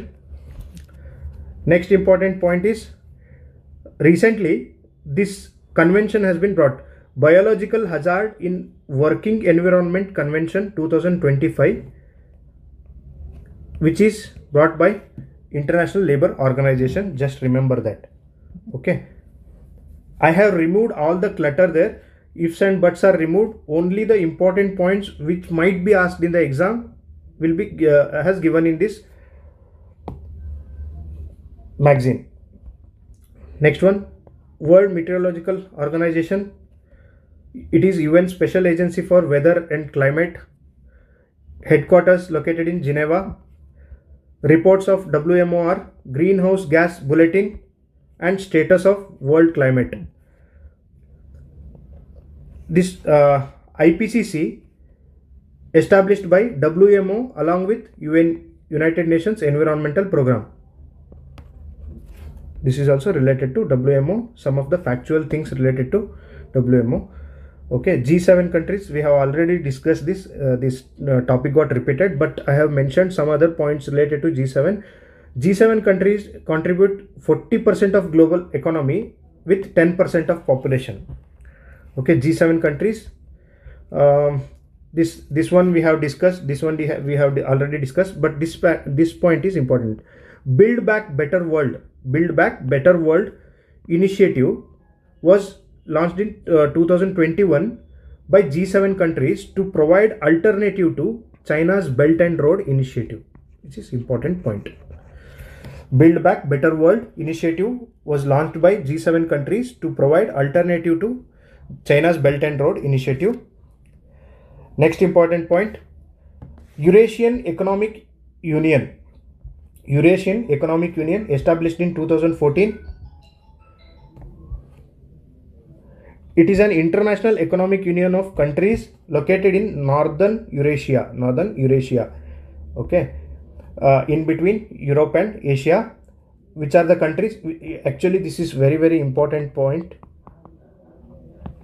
This might be asked in the exam. So, 5 countries are Eurasian Economic Union's countries: Russia, Belarus, Kazakhstan, Kyrgyzstan, Armenia.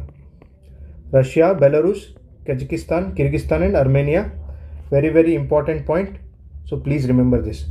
Next point, WTO, World Trade Organization, established on Jan 1st, 1995, which completed 30 years, which is successor of GATT.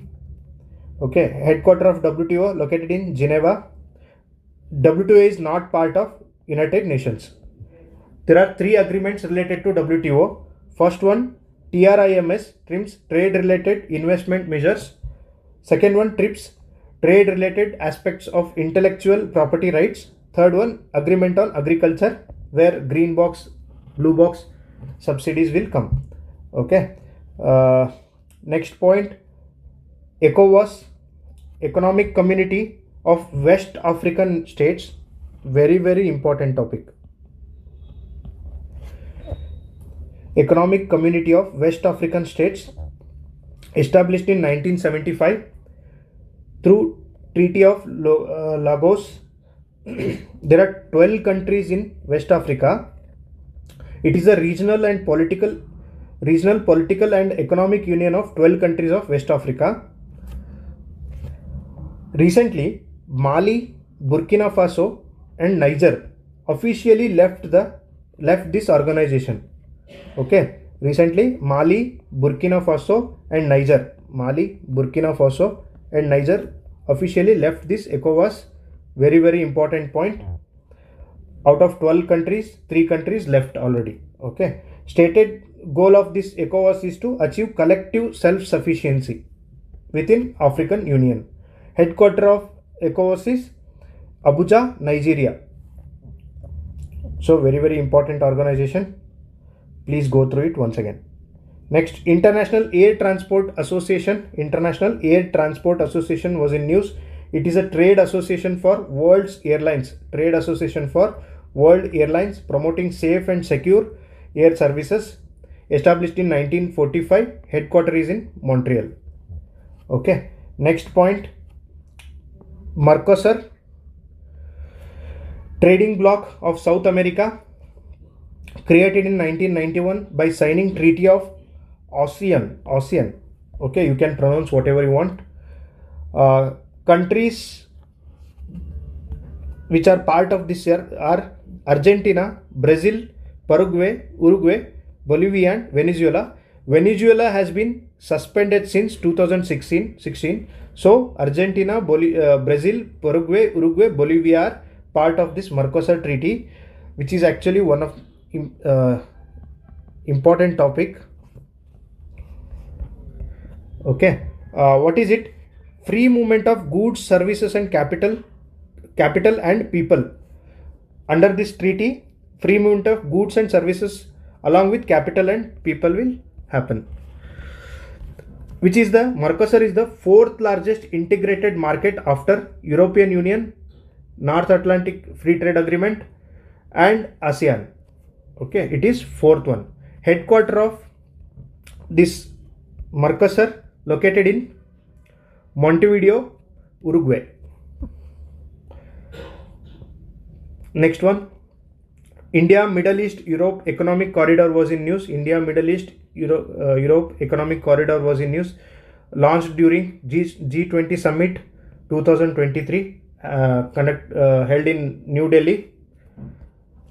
Okay, India, US, Saudi Arabia, UAE, EU, Italy, France, Germany were part of this new initiative.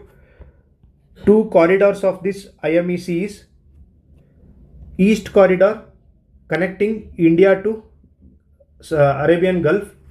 Next, North Corridor connecting Gulf to Europe. Some of the ports involved in this India Middle East Economic Corridor are important. In India, Mundra Port, Kandla Port and JNPT Mumbai.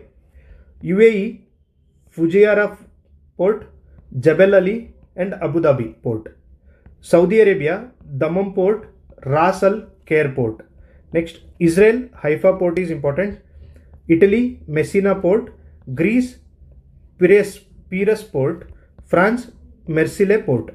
So these are the ports. They might ask these type of questions, factual questions in match the following. So these ports are important. India, Mundra Port, Kandla, JNPT, UAE, Fujairah, Jebel Ali and Abu Dhabi. Saudi Arabia, Dammam, Ras Al Khair. Israel, Haifa Port. Italy, Messina Port. Greece, Piraeus Port. France, Marseille Port. Okay, please remember these ports. Next point, International Institute of Administrative Science. International Institute of Administrative Science. Recently, India won the presidency of International Institute of Administrative Science for 2025 to 2028 term. Not that much important, just have a look over it. Okay, headquarters is located in Brussels, Belgium. Northern Sea Route, shortest maritime shipping route for freight transportation.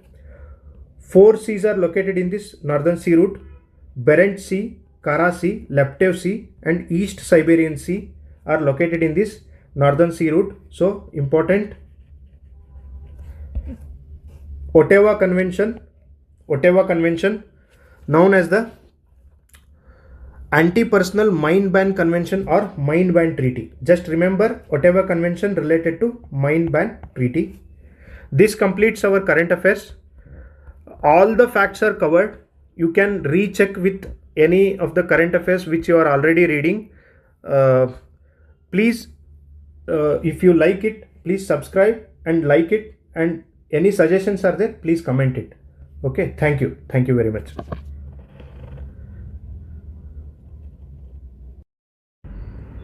One more thing before ending this session. To get this PDF, please join our Telegram channel. The link is provided in description also, and it will be pinned in first comment. So please join Telegram channel to get this PDF. And if you like this video, please subscribe and like it. Thank you.